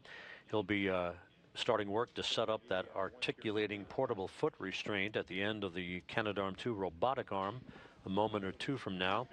That will be his workstation as he rides around the work site like a telephone repairman at the end of a cherry picker, working in concert with Peggy Whitson to swap out the express carrier avionics box on what is called ELC-4, the express logistics carrier, the spare parts platform at that area of the truss of the International Space Station.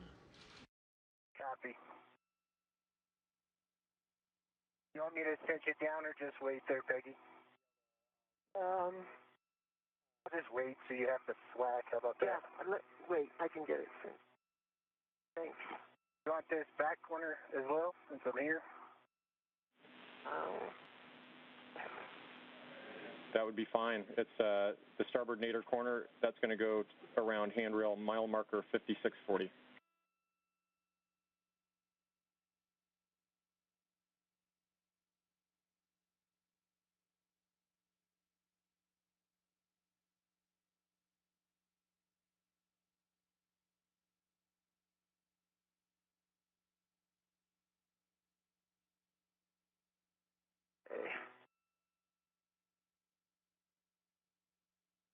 All right, you can go ahead and head out, and I'll cinch him down if you want.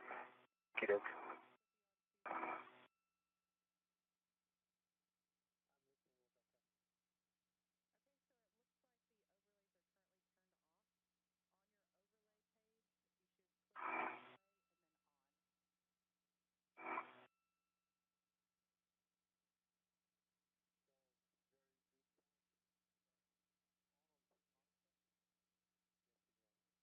Okay.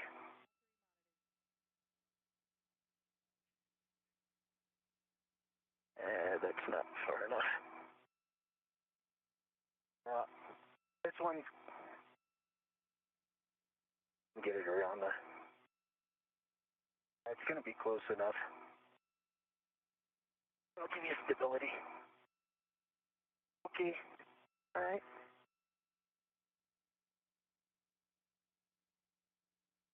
Back. All right. I think I'm going to cinch the nadir ones first. 30 minutes into today's spacewalk, just to recap, the crew began its spacewalk officially at 8:08 a.m. Central Time, about an hour behind schedule. Just before 4 a.m. Central Time, a small leak developed at the connection between one of the two service and cooling umbilicals that provide power, oxygen, cooling, and communications for the spacewalkers while they're in their pre-spacewalk preparations in the equipment lock section of the Quest airlock. At the time, that umbilical was hooked up to Jack Fischer's suit, and although the Fischer suit was in perfect shape, no problems there, and the crew was fine as well, that leak had to be attended to. At that point, Whitson and Fischer had to swap the use of the other service and cooling umbilical, swapping back and forth to provide cooling and electrical power for their suits. But in doing so, both crew members burned up a certain amount of battery power in the process until they were able to move inside the crew lock section of Quest and depressurize the crew lock almost down to vacuum. But now that they're outside, the crew, of course, earlier was directed to an abbreviated spacewalk of just about 4 hours in duration, in which they'll tackle only one task, the top objective of this spacewalk, which is the replacement of the Express Carrier Avionics Box, or EXPECA, as it is referred to, on the S3 truss of the International Space Station. Is that right, Phil? That is affirmative. Those will be your settings for the SSRMS.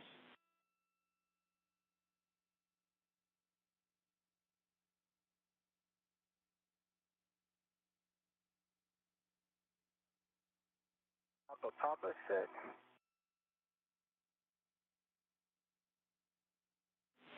Copy.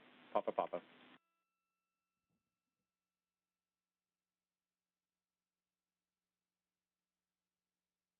Fox is set.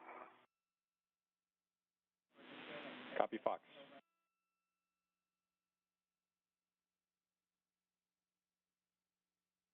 I'm going to move this one a little further starboard just so it'll hold the bag down a little better. This is the nadir starboard. Do that. Copy, Peggy. Okay. All right. I think our bag is secure now. Okay, copy. And just to make sure we're on the same page, we have 3 adjustable tethers down. Is that correct? That is correct. Okay, that sounds great. So that bag is secure, and next you can drop your green hook on S3 handrail 3011.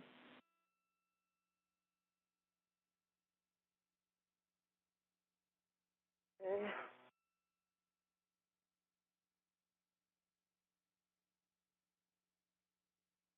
Oh, cool. B11.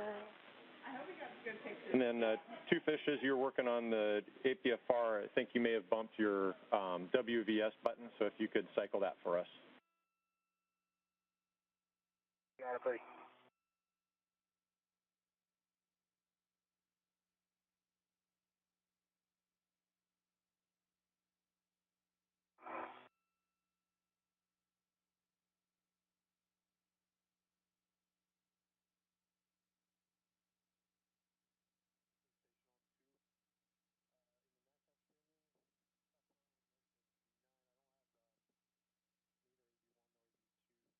Show good green button.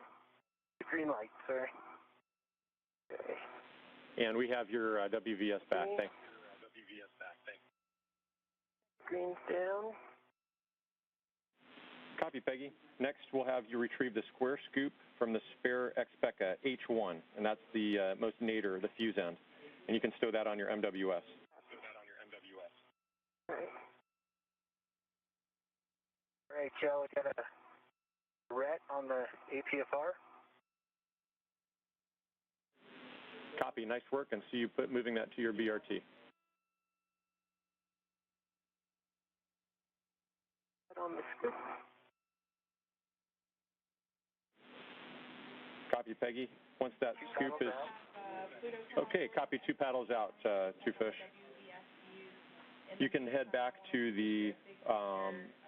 translate to the end of S1, back to the arm, and as you're on your way, please depress the seat cart brake release pedal 2 times. Got it. Peggy, once you have that square scoop stowed on your MWS, you're going to retrieve the mutt ball stack mutt with its integrated ret and stow that behind your MWS T-bar. All right. Rounded apple with this thing.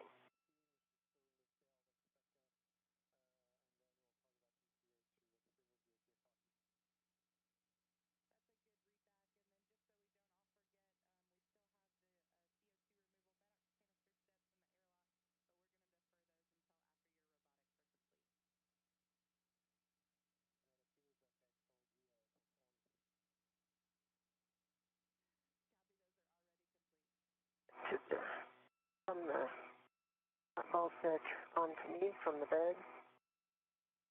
Presses on the paddle, Joe. Copy, Peg, and copy, 2 fish. Thank you.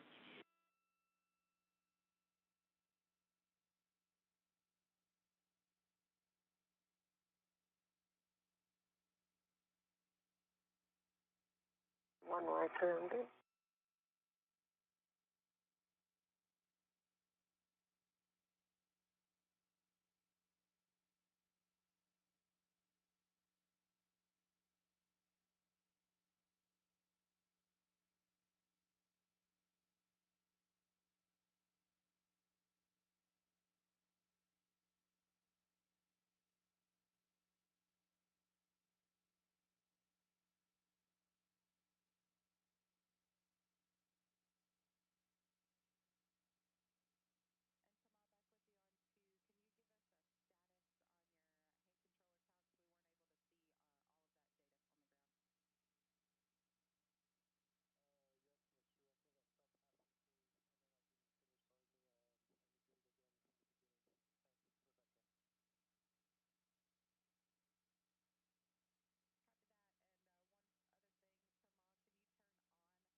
And 2 fish, just big picture for you. We're still getting the arm up, so we may need you to just pause here for a moment. Okey-doke. Right behind you, I'm heading nadir. Roger. Copy. Nice work, both of you. Peggy, as you're heading nadir, just a couple of warnings and cautions to watch out for the grapple fixture targets, target pins and shafts. And then on ELC4, we want to avoid vigorous body motions. And as you might recall in the pool, we're going to stay away from the radiator side and just watch your feet against that CP3 camera group. Okay. And then on the XPEC itself, watch the painted surfaces, and we're not going to translate on any square scoops. Understood. Okay. Hey, Joe, while we're waiting, do you think I could start those first couple of steps and drop my green hook at mile marker 5820? We don't have that bag up there. I don't really go up there. And stand by just for a minute, Two Fish. Okay.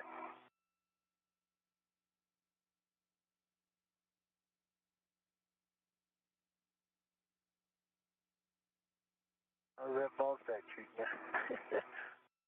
Not my best friend right now, but maybe in a little bit he'll be holding the tail deck Pekka.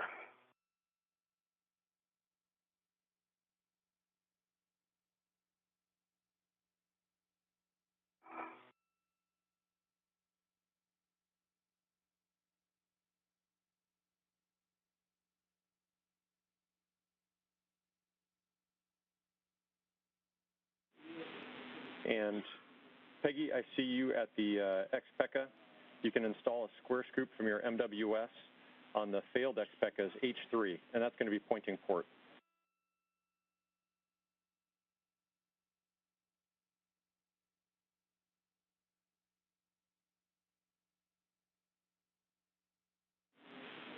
And Two Fish, you were calling about dropping your green hook.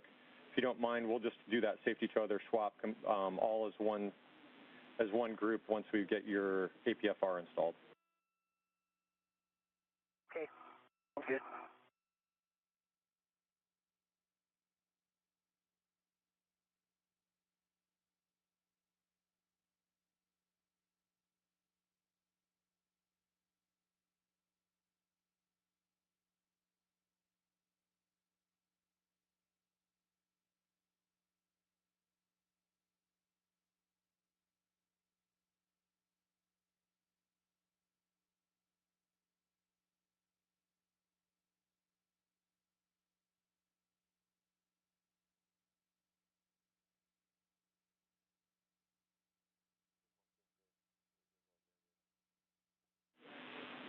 And Peggy, we got plenty of time. We're waiting to get the arm spun up, so just to take your time. Okay. Okay.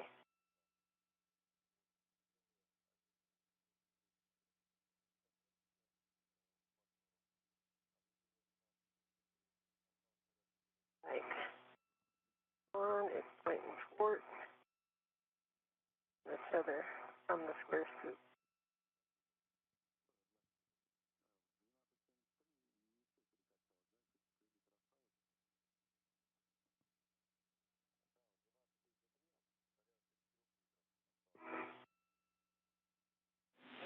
And Peggy, I missed your last, just confirming you've installed that square scoop and it's in lock. That's correct.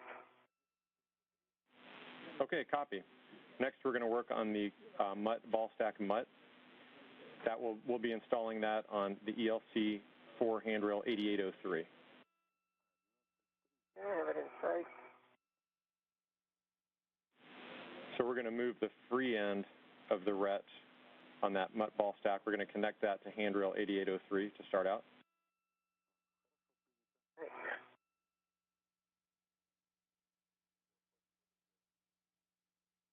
Work.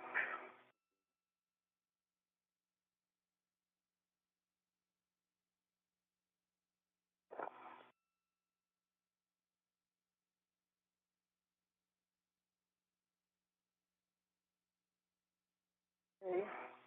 Free end Next. is on 8803. Looks great. Next, we're going to lock. We're going to connect the mutt end effector onto that 8803. We're going to have the jaws clamping aft on the narrow side of the handrail. Yeah. We'll go down over there. I may have to go back and pull it to get the reach I need. Stand by. And we want the end effector that's furthest from the ball stack rigidizing collar, the one that has that free end of the ret. get to it. I gotta go back and release my local. I was too far away where I put it. You bet. Hey, Joe, if it'll be a while, I could stow this APFR and take the bag down and help Peggy.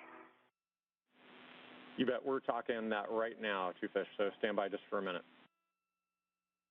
Okay.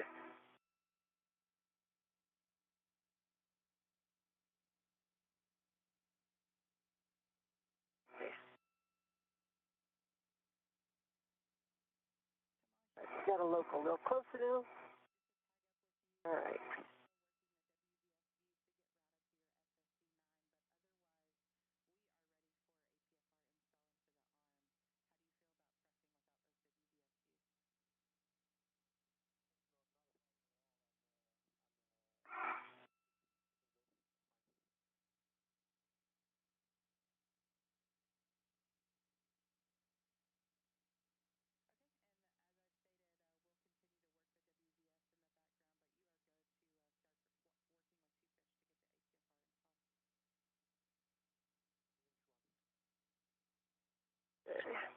Two Fish, Toba on 1, we're ready for the APFR install if you are. The brakes are on the SRMS. Hey, buddy. Alrighty. Let's do it. It looks beautiful, by the way. I wish I could take the credit for that, but it's not me. Oh, I thought this was yours. Okay, Peggy, we see that you've got the jaws clamped. We saw you lock it. So see you pointing the ball stack forward and then bending at zenith. We want it slightly starboard so that it clears the XPECA work envelope. And then you can open the jaws of that end effector so that it's ready to receive the square scoop handle.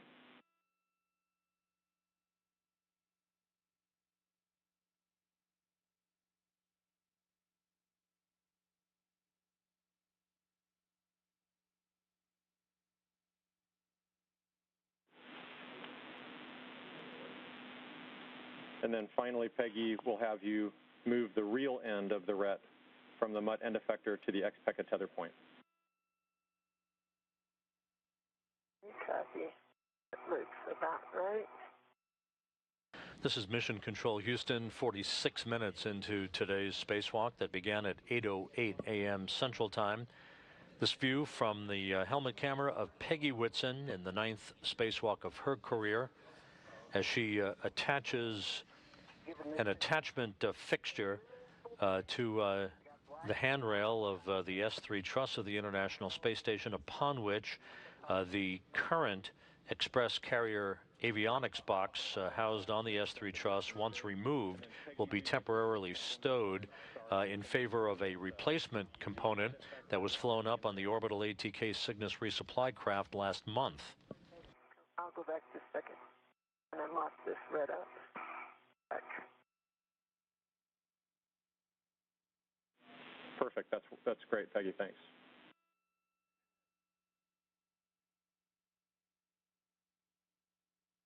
Now the helmet camera of Jack Fischer, 46 or so minutes into the first spacewalk of his career. This again will be an abbreviated 4-hour spacewalk with only one task on the docket, that being the replacement of this express carrier avionics box that is housed on one of 4 spare parts depot platforms along the truss of the International Space Station that houses orbital replacement units, critical spares, and this avionics box used to route telemetry to experiments inside the International Space Station.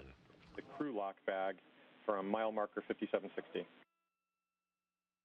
Okay, copy.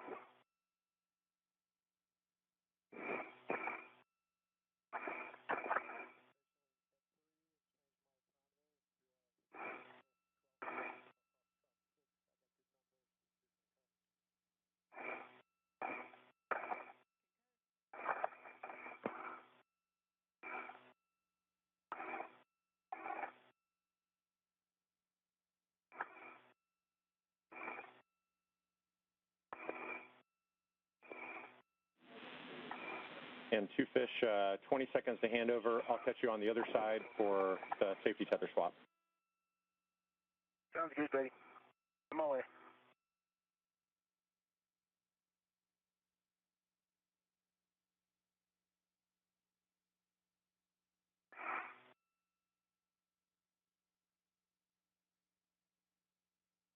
Flight Director Greg Whitney here in Mission Control, eyeing the clock very carefully because of the reduced battery power capability for both Peggy Whitson and Jack Fischer due to the earlier loss of one of the two service and cooling umbilicals in the airlock during spacewalk preparations. Just polled his team. We've taken a look at where we're at on the timeline. Peggy Whitson slightly ahead of the timeline in terms of phased elapsed time since the start of the spacewalk some 49 minutes ago. And we are pressing ahead with the replacement of that avionics box on the S3 truss. Jack Fischer currently working on installing a portable foot restraint at the end of the Canadarm2 robotic arm that will be driven by Thomas Pesquet of the European Space Agency from a workstation, a robotic workstation in the Destiny Laboratory of the Orbital Outpost. Copy that. And commence back to Peggy. Go back. Got it. Thanks. Okay, buddy. I'm ready. Let's do it. You got it. Lock your green tether reel.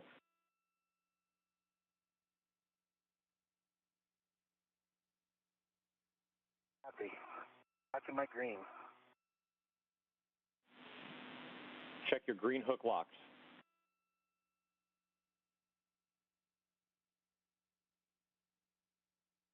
Green hook is locked. Move your yellow hook to the SSRMS hand rail tether point with standard checks.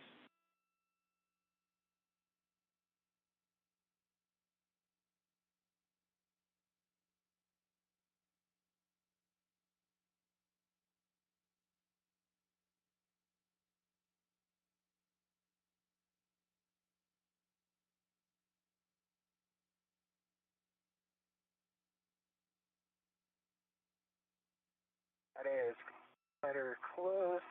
Black on black is left. Copy.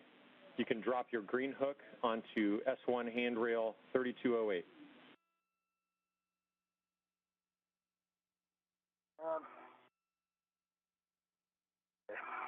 And if I use 3207? The bag's not there. It is.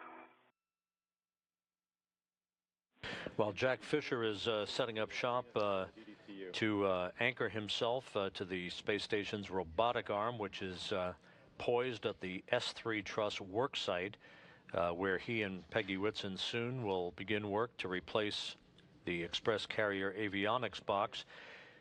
For folks following us on social media this morning, a number of questions have come in on Facebook, Twitter, and Instagram. We have a moment to answer a couple of those. Jennifer on Facebook asks, why do you have to go through the process of pressurizing and depressurizing before and after the spacewalks, referring to the airlock, the Quest airlock? The answer is, out in space, there is a vacuum, even though the crew is enclosed in self-contained spacesuits, which act as miniature spacecraft unto themselves. But you have to depressurize down to vacuum to match the fact that it's vacuum outside before you can pop the hatch open, and then repressurize the airlock so you're in a normal 14.7 psi cabin atmosphere before you can remove your spacesuit. Catherine on Facebook asks, the gloves you wear on spacewalks look awfully clumsy, as you can see in some of the shots you've been seeing from helmet camera views from the spacewalkers. Is it difficult to grasp things with them? Spacewalkers themselves describe it as trying to do intricate work with tiny tools and screws and power grip tools. It's almost like wearing a pair of boxing gloves, but they're well trained for several years in these tasks and exercise continuously to maintain very, very astute muscle capability in their hands so that they can tackle these minute tasks involving small equipment. Ingress back off position. All right, two Fischer, brakes are coming off.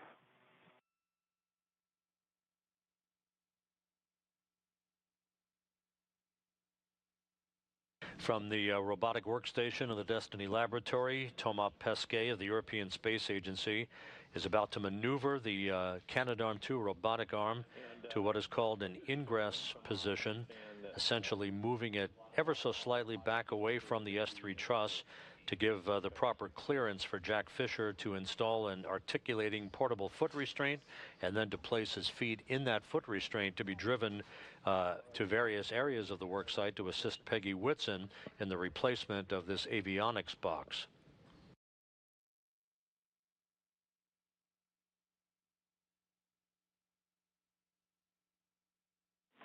And two fish. Motion. Copy, good motion. Two fish will take a glove and hat check when you have time.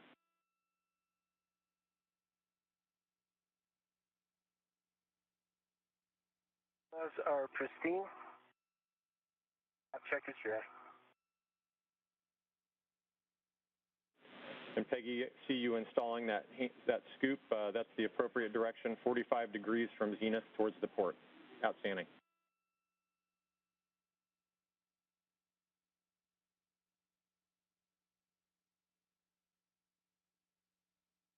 Fish 50 centimeters to go. Sounds good, buddy. Peggy, your next step is going to be to retrieve the ratchet wrench from crew lock bag number 1. Good work.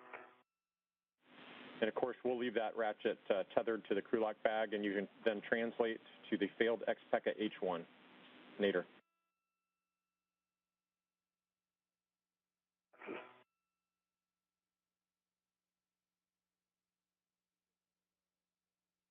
And to fish, this is your thrust backoff position. We're getting ready for the 4-hour cast to the LC for backoff position, and it's going to be in course. Be ready. Do it.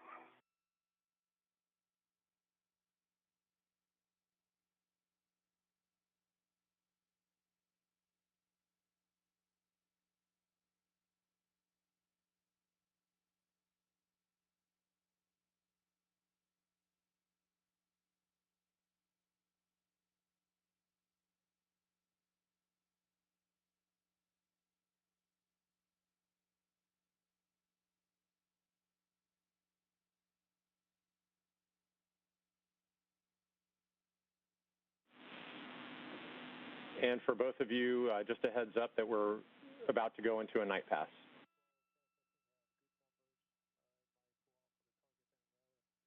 Okay, copy.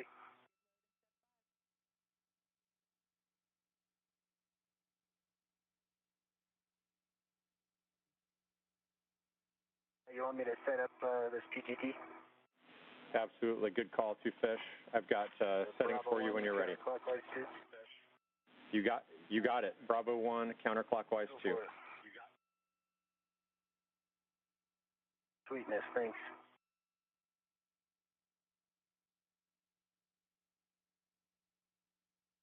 Fish, you ready for motion? Ready, buddy. All right, in motion.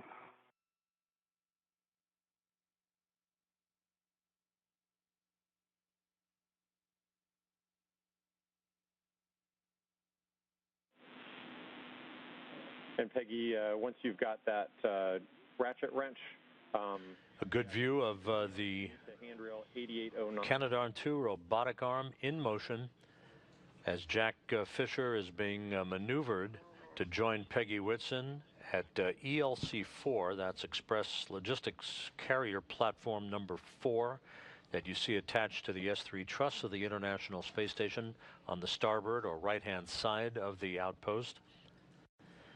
Whitson is in the process of breaking torque on some bolts on the Express Carrier avionics box that is to be replaced with a spare that was flown up on the orbital ATK Cygnus resupply craft that launched atop a United Launch Alliance Atlas V rocket from the Cape Canaveral Air Force Station last month. I wonder if you could do vertically on that Fram handrail. I don't know. And Peggy, see that you've got your BRT. You think you've got a good body position to break torque? Yeah, let's see if I can get it in here. This is the helmet camera view from Peggy Whitson's helmet. All right, Peggy, so we're going to make sure the International Space Station and the two spacewalkers are flying 250 miles over the southern Indian Ocean, about to begin a southwest to northeasterly path at 51.6 degrees to either side of the equator that will carry the station and the spacewalkers, as well as the rest of the Expedition 51 crew, just off the northwest coast of Australia a few minutes from now. Yes, we should have.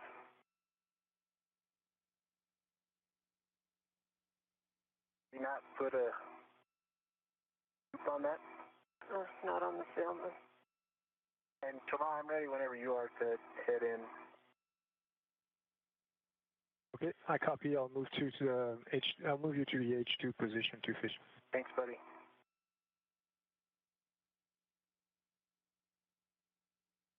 I try with my sister myself in because I want to make sure I'm getting it done.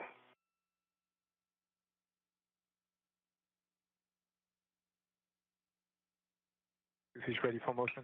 Ready. All right, ramping in.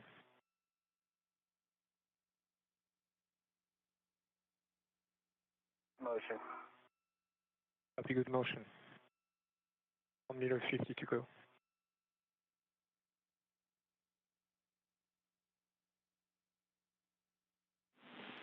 Hey, you guys are doing a great job. It's awesome watching you at work.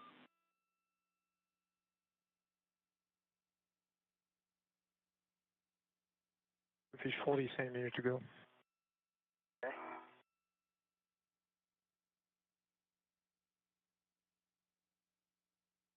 All right, that's your H2 position, 2 fish. That'll work, buddy. How's it going, Peg? So if it's really ratcheting. We're pretty close. I could push down.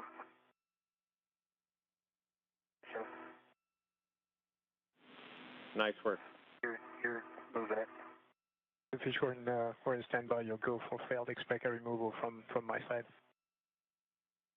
I don't think the ratchet is set. Okay, thanks, buddy. Clockwise.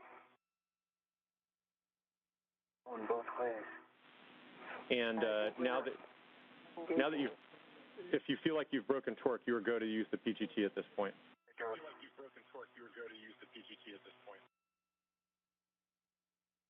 Okay, why don't we use PGT that way? We want to make sure we get enough turns. Okay. And same settings for this one? Chill. H1, if we were originally going to take this all the way off with the ratchet. I'm counterclockwise too.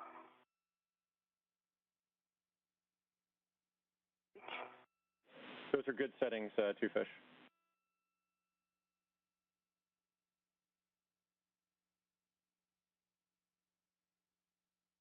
Feels like it's in there. Ready, Peg? Ready. The back end. Ready.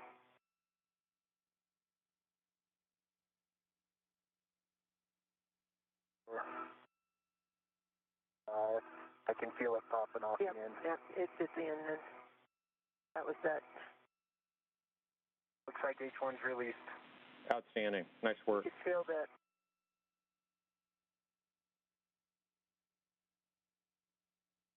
There are two bolts that hold these express carrier avionics boxes in place. So the crew, Whitson and Fischer, in the process of working in tandem to break torque on the bolts on the avionics box that will be removed from the S3 truss location a short time from now and temporarily stowed. Once the replacement unit is secured and bolted into place, the crew essentially will have completed the one and only task that they have on the docket for today because of the abbreviated nature of today's spacewalk. Install. So why don't we try that now, and then you can write down the numbers.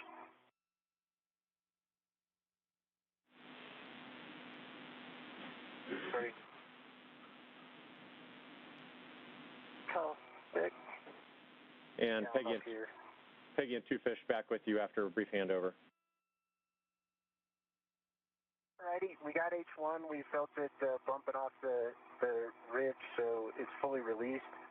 And we're just moving down to get a good position for the install. It doesn't matter for the removal, but I'm going port 25 centimeters. Okay, copy. And so next steps will, once you've got a good body position, we will break torque on H2 with the ratchet wrench. And Two Fish, if you're in good position to do that, you're welcome to do that. Thanks, Joe. I totally forgot about that. Okay, stand by, Two Fish. I'll go back. I was in manual mode for your GCA, so I'll go to standby if you don't mind. Sounds great. Kjell Lindgren, the veteran astronaut and veteran spacewalker of 2 excursions outside the International Space Station in 2015, acting as the spacewalk communicator for Whitson and Fischer during their spacewalk today. We are 1 hour 4 minutes into this 200th spacewalk in support of space station assembly and maintenance. Whitson and Fischer, because of the loss of one of 2 service and cooling umbilicals for the airlock earlier today during spacewalk preparations, both of the crew members were forced to burn some battery power capability while they shared the one remaining SCU, as it is called, to maintain power, oxygen, cooling, and communications capability. So the team here consulted with the space station program officials and determined that we could press ahead with the spacewalk. No safety for the crew members at risk whatsoever. However, we determined that we would conduct an abbreviated spacewalk of just about 4 hours in duration to complete the primary task, that being the replacement of this avionics box that routes telemetry to payloads inside the International Space Station. All of the other tasks that had been planned for today were of a lesser importance in terms of priority. They will be rescheduled on a future spacewalk. Is that going to be close enough so that you'll have the arm code and be able to install? Yeah. That's great. Okay. All right. Good. Good. Let's go okay. Forward. Peggy, we want you at the... position tomorrow. Sorry, Joe. Oh, no worries. Peggy, I see that you're at the H1 position. That's perfect, so that we can watch leveling as Two Fish releases H2. I'm in Bravo 1, counterclockwise 2, and I can see you're at the line. Ready? Ready. Okay, so stand by, just checking. Moving. Good motion. Motion. Okay. 5. Copy. Releasing. In this helmet camera view from Jack Fisher's helmet camera, you can see a cuff checklist. That's basically the procedures timeline that's condensed into a checklist that the crew members wear on their cuffs, that they can turn the pages on and go to emergency procedures and contingency procedures, as well as something called a crib sheet in case they run into difficulty with the bolting or unbolting of a particular bolt or two on an instrument that they're trying to replace, like they are today. On Instagram, Rico asks, how heavy is an extravehicular mobility unit or spacesuit on Earth? The answer, 250 pounds. You are go to continue. Copy. We have a 1.8 running torque. Okay.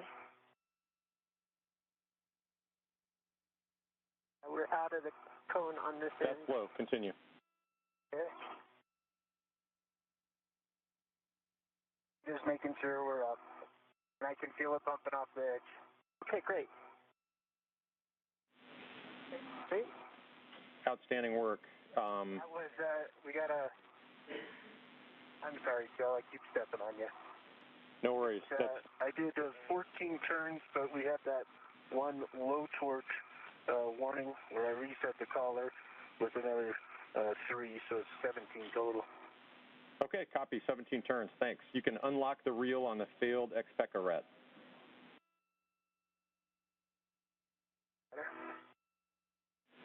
And then Two Fish, you're going to remove that failed X-Peca from the install location and pitch it out 90 degrees to the stow orientation.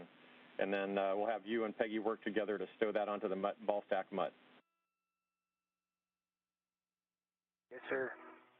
Let me get that closer to you. Sorry, Peg. Stable.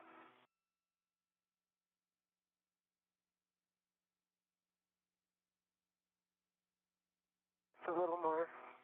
Let me rotate it for you a little. Okay.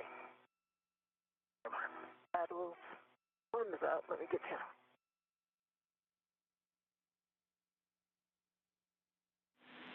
And of course, once you've got that failed XPECA and the MUT end effector, we want you to lock the MUT end effector and check that the whole system is clear of the install location. All right, loosening it. Okay. There we go. Oh, no, I think now both paddles are in. Stand by. Let me unlock it.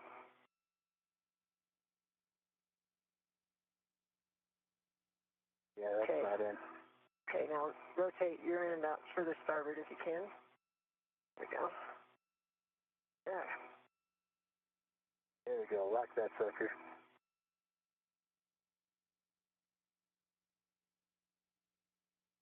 Okay. Locked. Okay. Locked. Tightened. All right. Looks good. Okay. Now, Outstanding work. we need to That looks push great. it out a little starboard. I think we're going to need to push it out just a little starboard so it won't interfere when we bring the new guy down. That's good right there. Okay. All right. Copy. Nice work. I'm going to just have this back in here. We can, All right, for both of you, connectors. we'll have you inspect the H1 and H2 stanchions and the blind mate connectors, looking for FOD. H2 is clean. Oh, excuse me, H1 later is clean. No FOD. Copy. Looks nice. Well, can you see in my WVS? Hopefully I'm pointing in the right place. Yeah, we can see those blind mate connectors, and then I think if you can just pan over to the H2 stanchion as well, that'd be great.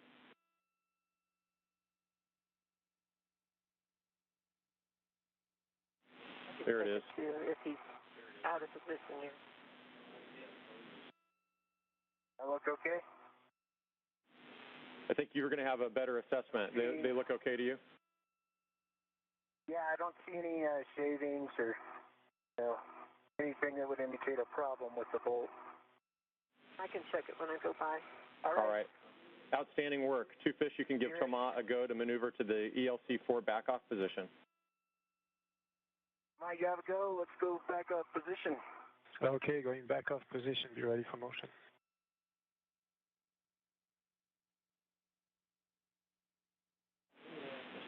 Peggy, once two fish is clear, you are go to translate to the XPECA bag on S3. Right.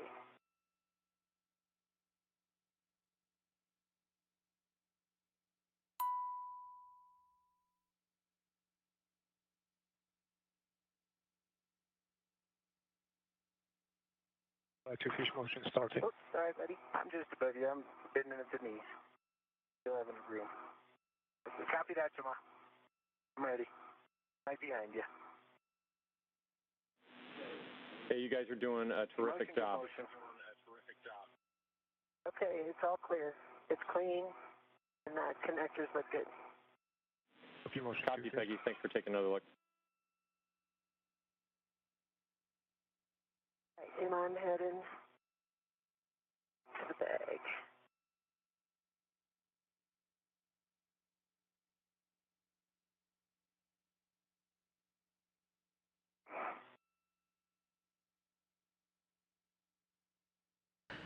This is Mission Control Houston, 1 hour, 12 minutes into today's spacewalk by Whitson and Fischer.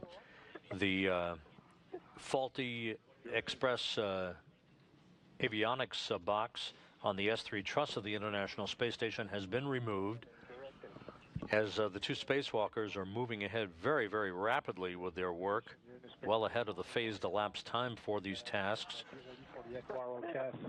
The crew soon will be moving into the work to install the spare avionics box that was flown up on a Cygnus resupply mission last month. All right, Peggy, once you get up to the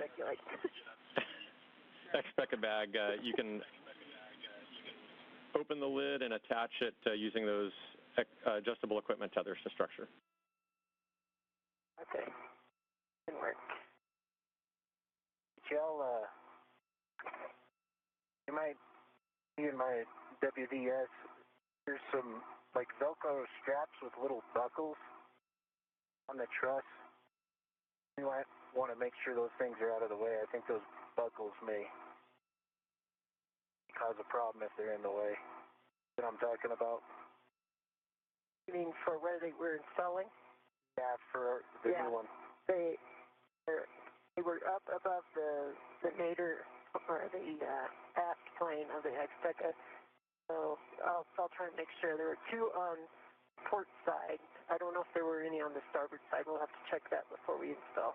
Starboard side look like they're attached via Velcro, so they'll stay out of the way. The port side looks like they could be a problem, so we'll just back them down. Okay. I'm ready whenever you are, Tomas. Two fish, we're moving in course. Be ready. Let's do it.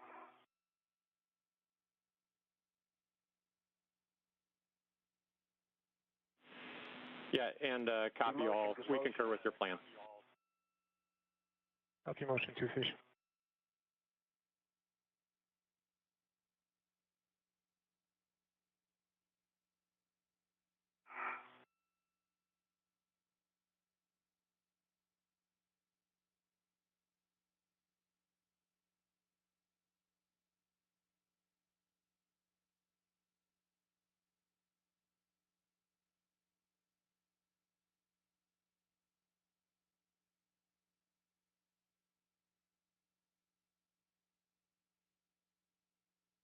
Right behind you, Peg.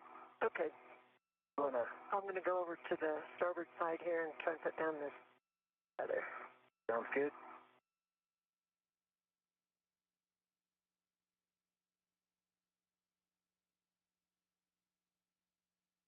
It looks like motion stopped there, Tomas. Not quite. You're just ramping out all smooth.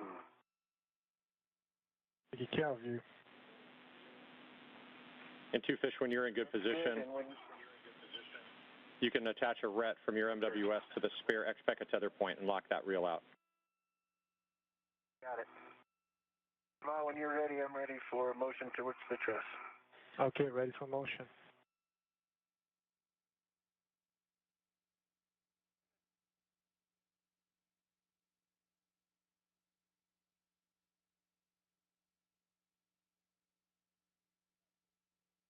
The X-Pack is rotating.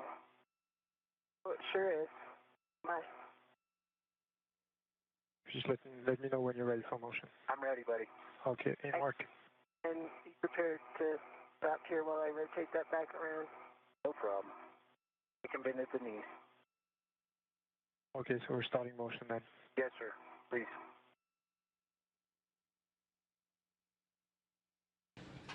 A good view of Jack Fischer at the end of the station's robotic arm being driven toward Peggy Whitson by Thomas Pesquet, who is operating the arm from the Destiny Laboratory of the International Outpost. Whitson has opened up the bag containing the spare avionics box that you see now in Fischer's hands as the two work in tandem to maneuver the spare carrier avionics box towards its installation position on a what is called ELC-4, the Express Logistics Carrier number 4 platform. There are 4 of these spare parts platforms around the truss of the International Space Station. Ready, Peggy? Ready. Coming at you. This is actually a great position for you to check out. Yes, and I'll turn. Copy. I got a red on it. I'm locking it out, and then I have 2 locked scoops. Perfect. And good pins, clean channel, the bolting, and let me look on the nadir. Ma'am? Here, I can move it. Okay, yeah, looks good. 15 still. Okay. Ready for the back off position, Tomas. And just okay, confirming. Motion, you got 1 meter 20 to go. confirming that the RET has been removed from the Xpecca bag. Yes, sir. And it is on the lid. On the lid still. Outstanding. Great work. Copy that, tomorrow. All right. Tomorrow, stop motion. Need help? Okay, stop 2 fish. Yeah, let's go to the ELs or the truss back off position. I already got the box. Okay, copy, got you. Sorry for the misunderstanding, going to back off position. I wasn't clear saying it, thanks. And Peggy, if you can cycle your WVS for us, we'd appreciate it. Okay, am I?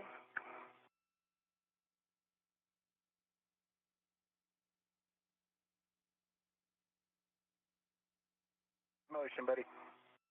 Be good motion, 1 minute to go.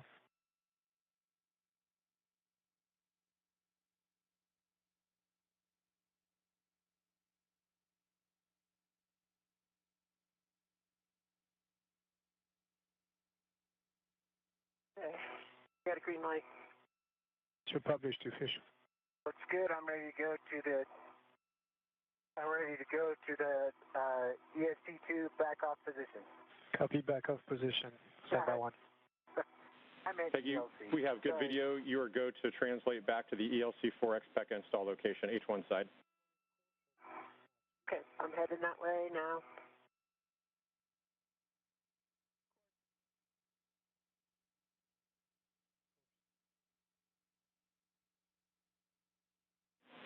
And 2 fish, I know that that you know, as you are maneuvering into the install position, you've got a lot of pitch authority by leaning back in the APFR. Okay, yes, sir. Try to keep it way away from the ELC until Peggy's set, and then she's going to GCA me on to the fin if that'll work for you guys. Sounds great. Okay, so the Velcro on the starboard side does not look like it should be a problem. Yeah, just have to hold the 2 on the port side down if it's needed. And I'm going to get low enough that I can.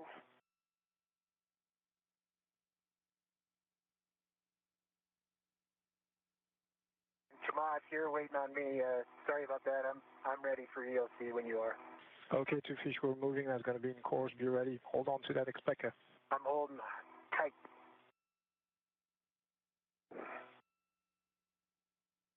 Okay, I'm local down. Copy that, Peg, and see you kind of assessing the Velcro there. We'll just have you also verify all tools and tethers are clear for the install. Okay, I can verify all tools and tethers are clear. And looks like if we come in straight, we shouldn't have any problem with these little straps, but yes, ma'am. You know, if we come in straight aft, I'll keep it high up, and then once we get to published position, I'll lean over and we can do it manually. Okay, great. Sounds great. This is Mission Control Houston, flying just to the east of the Philippines, the International Space Station moving from southwest to northeast.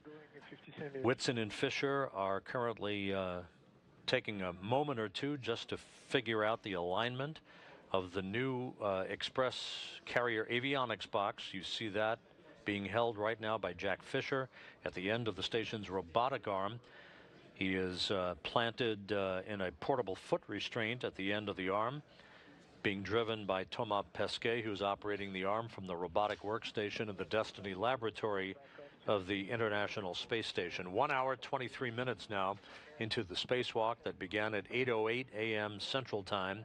The crew moving very, very swiftly through the one task that had been identified for this abbreviated spacewalk.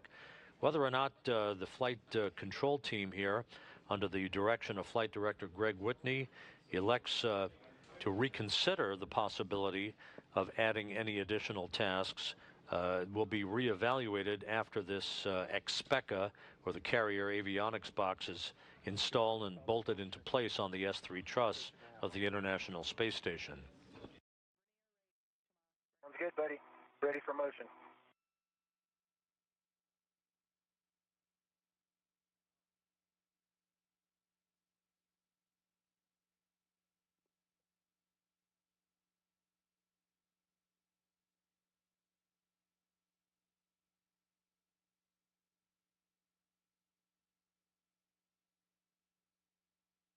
Okay, we got a clean work surface.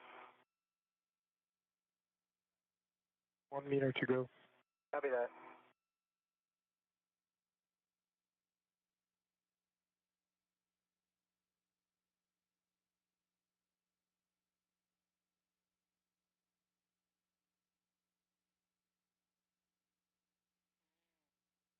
Centimeters.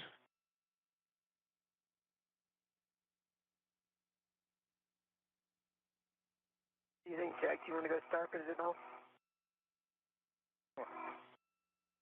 Seems different than the last one, huh? I know. What's your published to fish? Is this the... Okay. Now let's see what we got here. Yeah. This might be even better because I can kind of see. Okay, on that side you need to come port, a little bit towards more port. Port, okay, looks like you're lined up there. Maybe just a tiny bit nader. Nader. Yeah, there you go. Good, good, good, good. Okay. Nicely done. We're expecting a soft dock of less than 10 pounds. Is that a soft dock? Feel like it is? Yeah, it was. 2 fish were in standby. You'll go for the expected install. Thanks, buddy. Great work. I'm going to hold this in because it's a flow down. 2 fish, I have PGT settings for you when you're ready. Is that, It's clear. I'm convinced that it's... The soft dock. Okay. Yeah, just Hold it right there and I'll come and look outside it. kind of feels like maybe it's just jammed a little. I put it local down. Okay.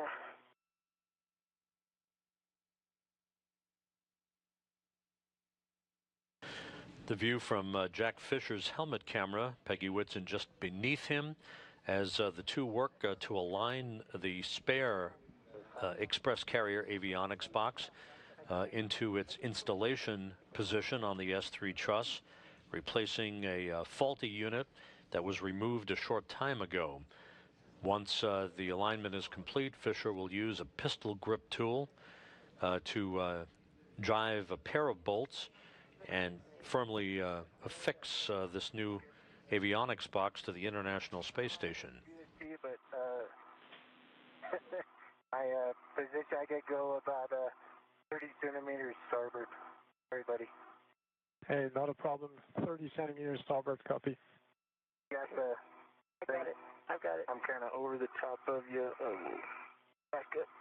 Oh, we're moving?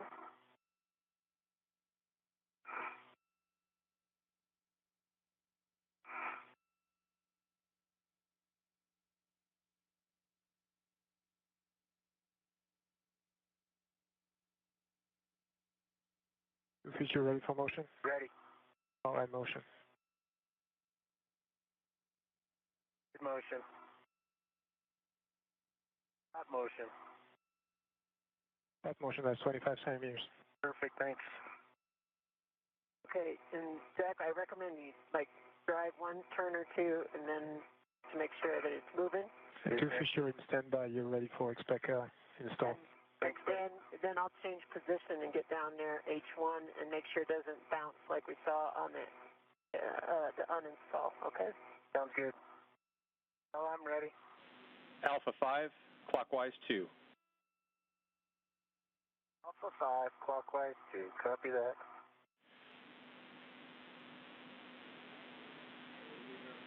Mating surface is clear. Copy. Okay, you're going to verify the socket is fully seated through the square scoop. And if Peggy is ready, we are ready for you to drive the H2 bolt to a hard stop, expecting 14 to 16 turns.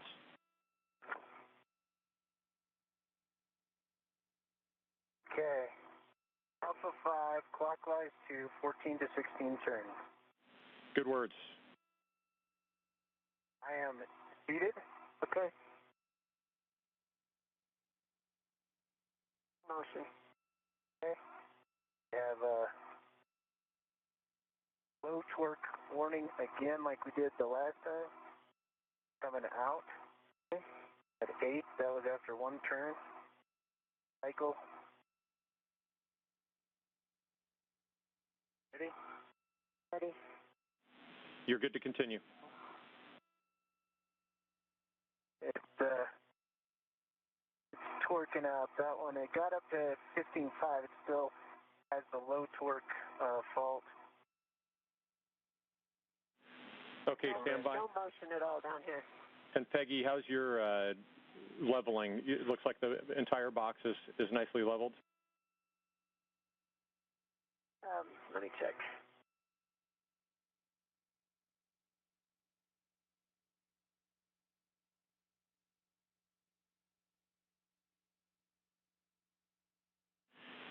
And then two fish, we just asked you to make sure that you're in a good body orientation so that there's no laxity in the system. Sounds good. And then also to just confirm that you're well seated. Yes, sir.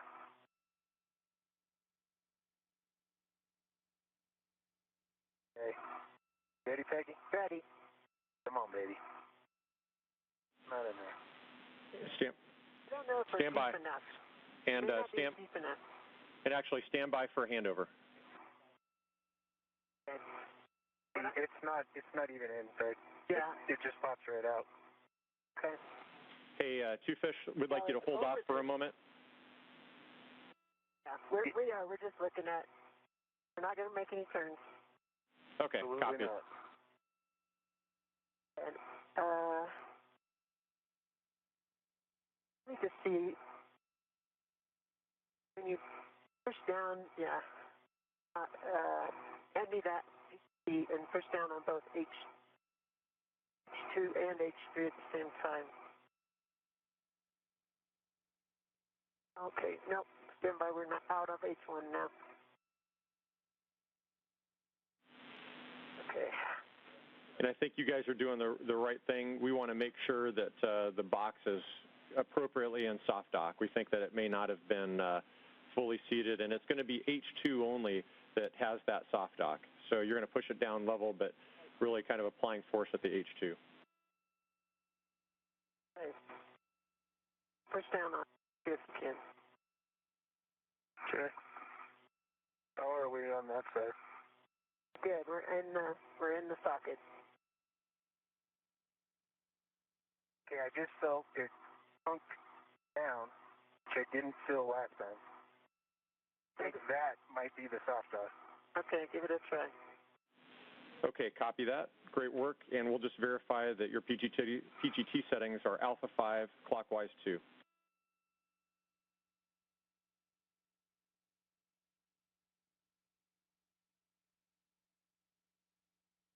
Let me call it again. The power switch.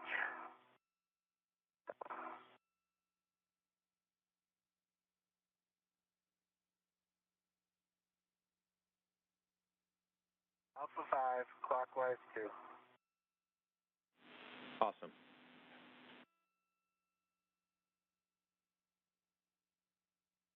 Doesn't look like it's in there. Is that to the line there? Look like it. Got it. There it is. It's in. Okay. Okay. Stand by. Second. Here. All right. Go ahead. Turn. Let me try to. Okay. Ready? Ready.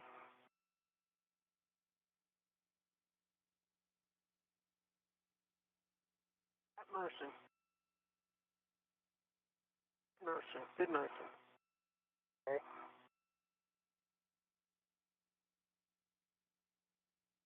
It's rocking a little at this end. I'm just going to put a finger on it. Keep it from rocking.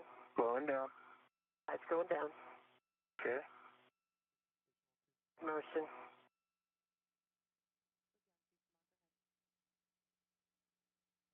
You get a low torque. And how many turns for that low torque? After 9.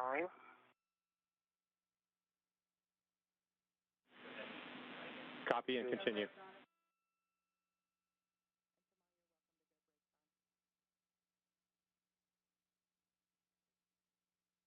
Low torque. Got 2 more turns. Low torque after 2 turns, you are go to continue. Fischer, I can put the brakes on the arm if you want a more rigid arm. Is that going to help you? I think we're almost just got about it. there. We're almost got it. Okay. We got a good torque, and we got 5 more turns out of it. What you look like? It's a little bit higher down here at H1, but it looks mated on H2 end. You can see, guys, we got it 6.8. That's 16 turns, 6.8. Somebody just turned on the light. 6.8, 16 turns. Outstanding. And there's daylight for you. Peggy, copy your words about H2 looks secure, a little bit off on H1, and we will take a WVS reset when you have a minute. For me? Yes, for Peggy. Okay, I need to make sure.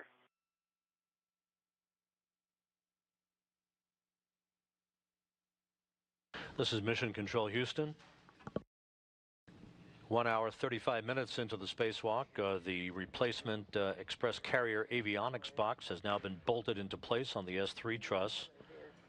Jack Fischer operating the pistol grip tool. At the bottom of your screen, Peggy Whitson visible, wearing the suit bearing the red stripes through Jack Fischer's helmet camera. We're following along at Concur. And Peggy, we've got good WVS from you. Thank you. All right, I'm moving out of the way. Fischer, ready for motion? Ready. Going nadir, station nadir, 45 centimeters.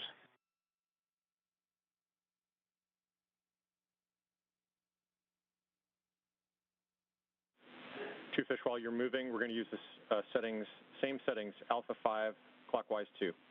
Motion. Motion stop, that's your 45 centimeters to fish. Alpha 5, clockwise 2, got it. Help me with keeping it straight, Peggy. Cool. We're going to fully seat the socket. Thanks, buddy. Expect 4 to 6 turns. Seated. 4 to 6 turns. Copy. Ready? Ready.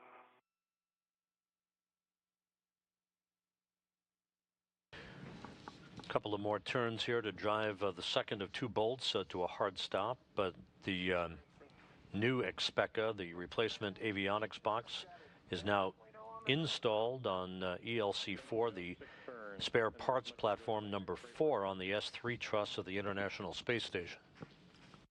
And now comes the rejoicing part, hopefully. Yeah, when they power it up.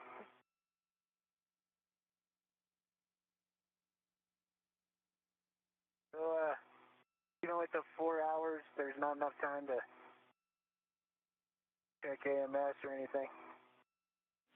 And we're talking the forward plan right now. Two fish will give you words here shortly. You can go ahead and unlock and release your MWS rep from the spare Expecca. I want to bring that failed one back to the bag, and we'll tidy that up while we're waiting. And stand by. We want to check it out first. Yep, I have words for you here shortly.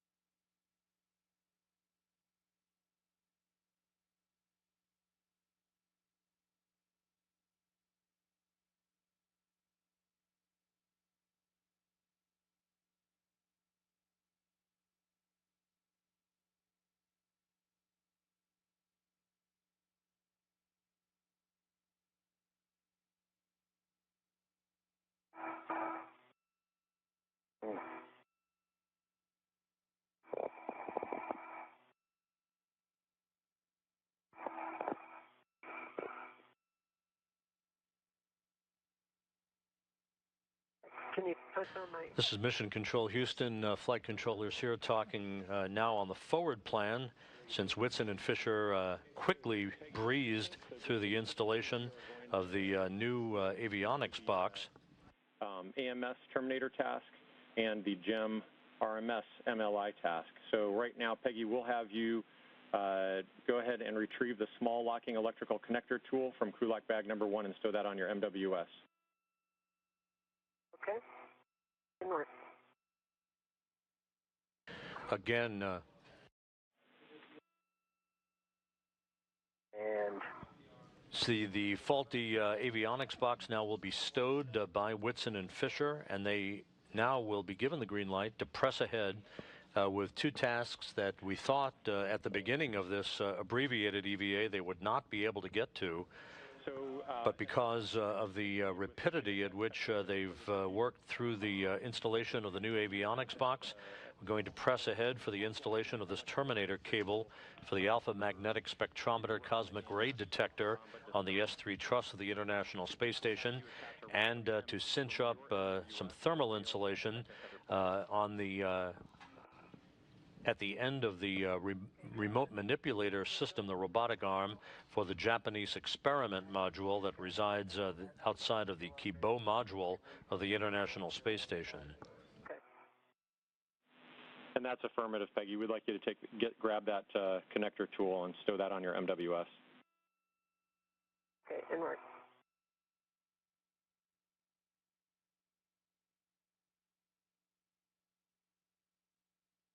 And you said to lock out my red, Phil?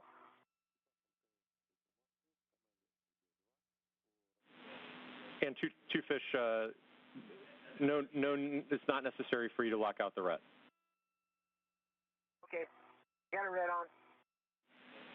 Okay, perfect. And as soon as both of you are ready, we can release the ELC-4 ret from the failed XPECA and stow that ret on the MUT end effector jaws. Since I'm over here, I can reach everything. You want me to just take it off and grab the XPECA? That's affirmative. So once, so that now that you have a ret from your MWS, you can release the ret from the end effector jaws and release the XPECA from the MUT ball stack MUT.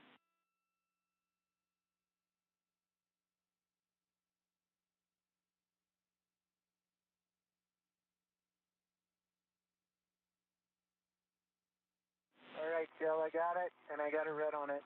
I see it. 2 scoops that are in lock, and so now I'm ready to go to the XPECA back off position.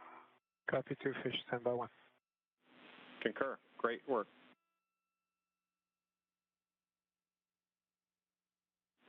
Peggy, when you're ready, you can translate to the XPECA bag on S3.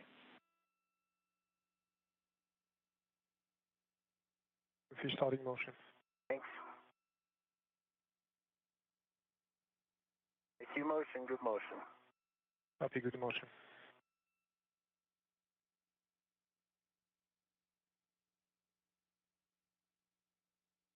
I got the connector tool on my mini workstation.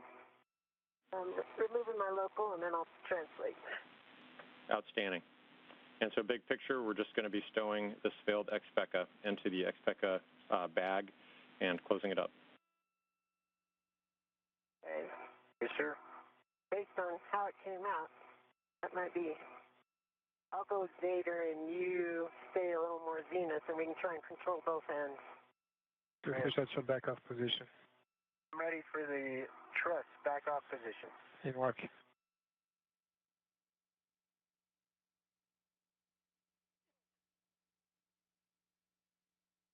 It only took me 3 trips, but I finally figured out a good way to get back and forth. How'd you do it? I could turn around and reach one handrail over to that panel where they... This is Mission Control Houston. Just to recap, the crew has breezed through the primary objective of this abbreviated spacewalk, that being the replacement of a faulty express carrier avionics box for one of the spare parts platforms on the S3 truss of the International Space Station. This avionics box routes telemetry to payloads inside the International Space Station. That work has been completed in very swift fashion. At the beginning of today's spacewalk, which was delayed in getting underway due to a problem with a water leak in a service and cooling umbilical connector to Jack Fischer's spacesuit during spacewalk preparations in the wee hours this morning. The suit itself was just fine. This was a problem with the umbilical in the airlock itself. That required Fischer and Whitson to share the other umbilical available in the airlock for the routing of power, oxygen, cooling, water and communications capability to the suits, and thus burned up a bit of battery power for each of the two spacesuits during spacewalk preparations this morning. So the decision had been made to tackle only the top priority, which was the replacement of this avionics box, but because the crew whisked its way through this task in very short order, Flight Director Greg Whitney, in consultation with the spacewalking officers here in Mission Control, have decided to press ahead with two additional tasks, one being the installation of basically a data cable called an AMS 1553 terminator to the alpha magnetic spectrometer cosmic ray detector that is housed on the S3 truss of the International Space Station, which, by the way, surpassed 100 billion cosmic rays measurements on May the 8th, just a few days ago, back on Monday. 100 billion cosmic rays up to the energy of multi-billion electron volts have now been detected by this revolutionary science instrument on the International Space Station since its installation in the spring of 2011 on the STS-134 mission, the final flight of the shuttle Endeavour. This terminator cable will basically provide a telemetry path for an electrical bus that was once used for communication between the AMS and the shuttle's payload bay when it was delivered to the International Space Station, and which has been unused since the instrument itself, the AMS, was removed from the payload bay of Endeavour in 2011. The terminator, basically a data connector cable, once installed, will be able to provide engineers with insight into the performance of the cooling system of the alpha magnetic spectrometer, which has incurred a few problems recently and which is now under analysis for either maintenance or replacement work during future spacewalks in the years ahead. The installation of this 1553 terminator or data cable will significantly reduce the risk to any repair work that is being contemplated by providing a ready-made data path between the AMS and the International Space Station itself. The other task that the crew will be working on, Whitson will tackle the AMS terminator cable installation. Jack Fischer will straighten out and secure some thermal insulation on a connector latching mechanism that connects the boom of the Japanese robotic arm to the latching mechanism itself. It was noted that MLI, or multi-layer insulation, had separated just a bit.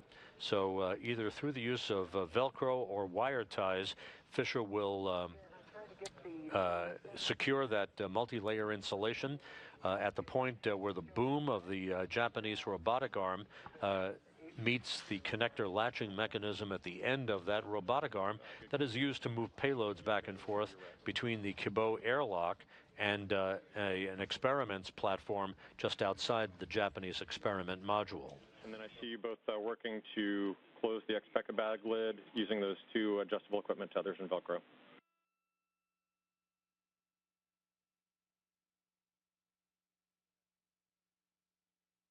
Velcro's on the port side there.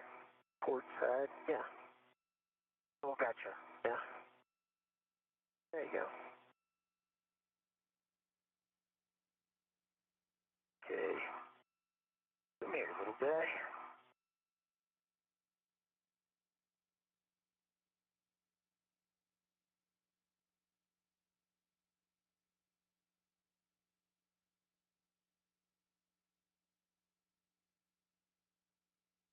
And in the past few moments, the payload's operations folks at the Marshall Space Flight Center in Huntsville, Alabama, have reported to Flight Director Greg Whitney that the new Express avionics box that was just installed by Whitson and Fischer is up and running and in excellent shape. So the major objective of this spacewalk, the 200th, in support of space station assembly and maintenance, now complete. So our forward plan, actually, once you guys have this bag cinched up, we'll take a glove and hat inspection, and then Two Fish, we're going to actually have you clean up the arm. Okay, so the nadir strap is connected. I'm tightening it up. The lid. Copy. Outstanding. Okay, that's complete. We'll take a glove and hat check from you as well, Peg. No change on the gloves or the hat. And no change for EV2 on gloves or hat. Copy that. And then, Peggy, we're going to additionally request a gauntlet check for you. You're going to be heading up to AMS. Good thing. Am I sick? Okay. I'm jealous. If you don't mind, could I just get out here? Because my safety tether is like 2 feet from me from this position. And it might be a little easier to get the APFR out from up here. Okay, that sounds great. Two Fish, you are go to egress the APFR. Tamar, you want to put the brakes on, buddy? Gauntlet check is good on Peggy, and I'll head to the Sarge. Correct? And that sounds great. Peg, you're going to fair lead on S3 handrail 3068. We've got a handover coming in about a minute.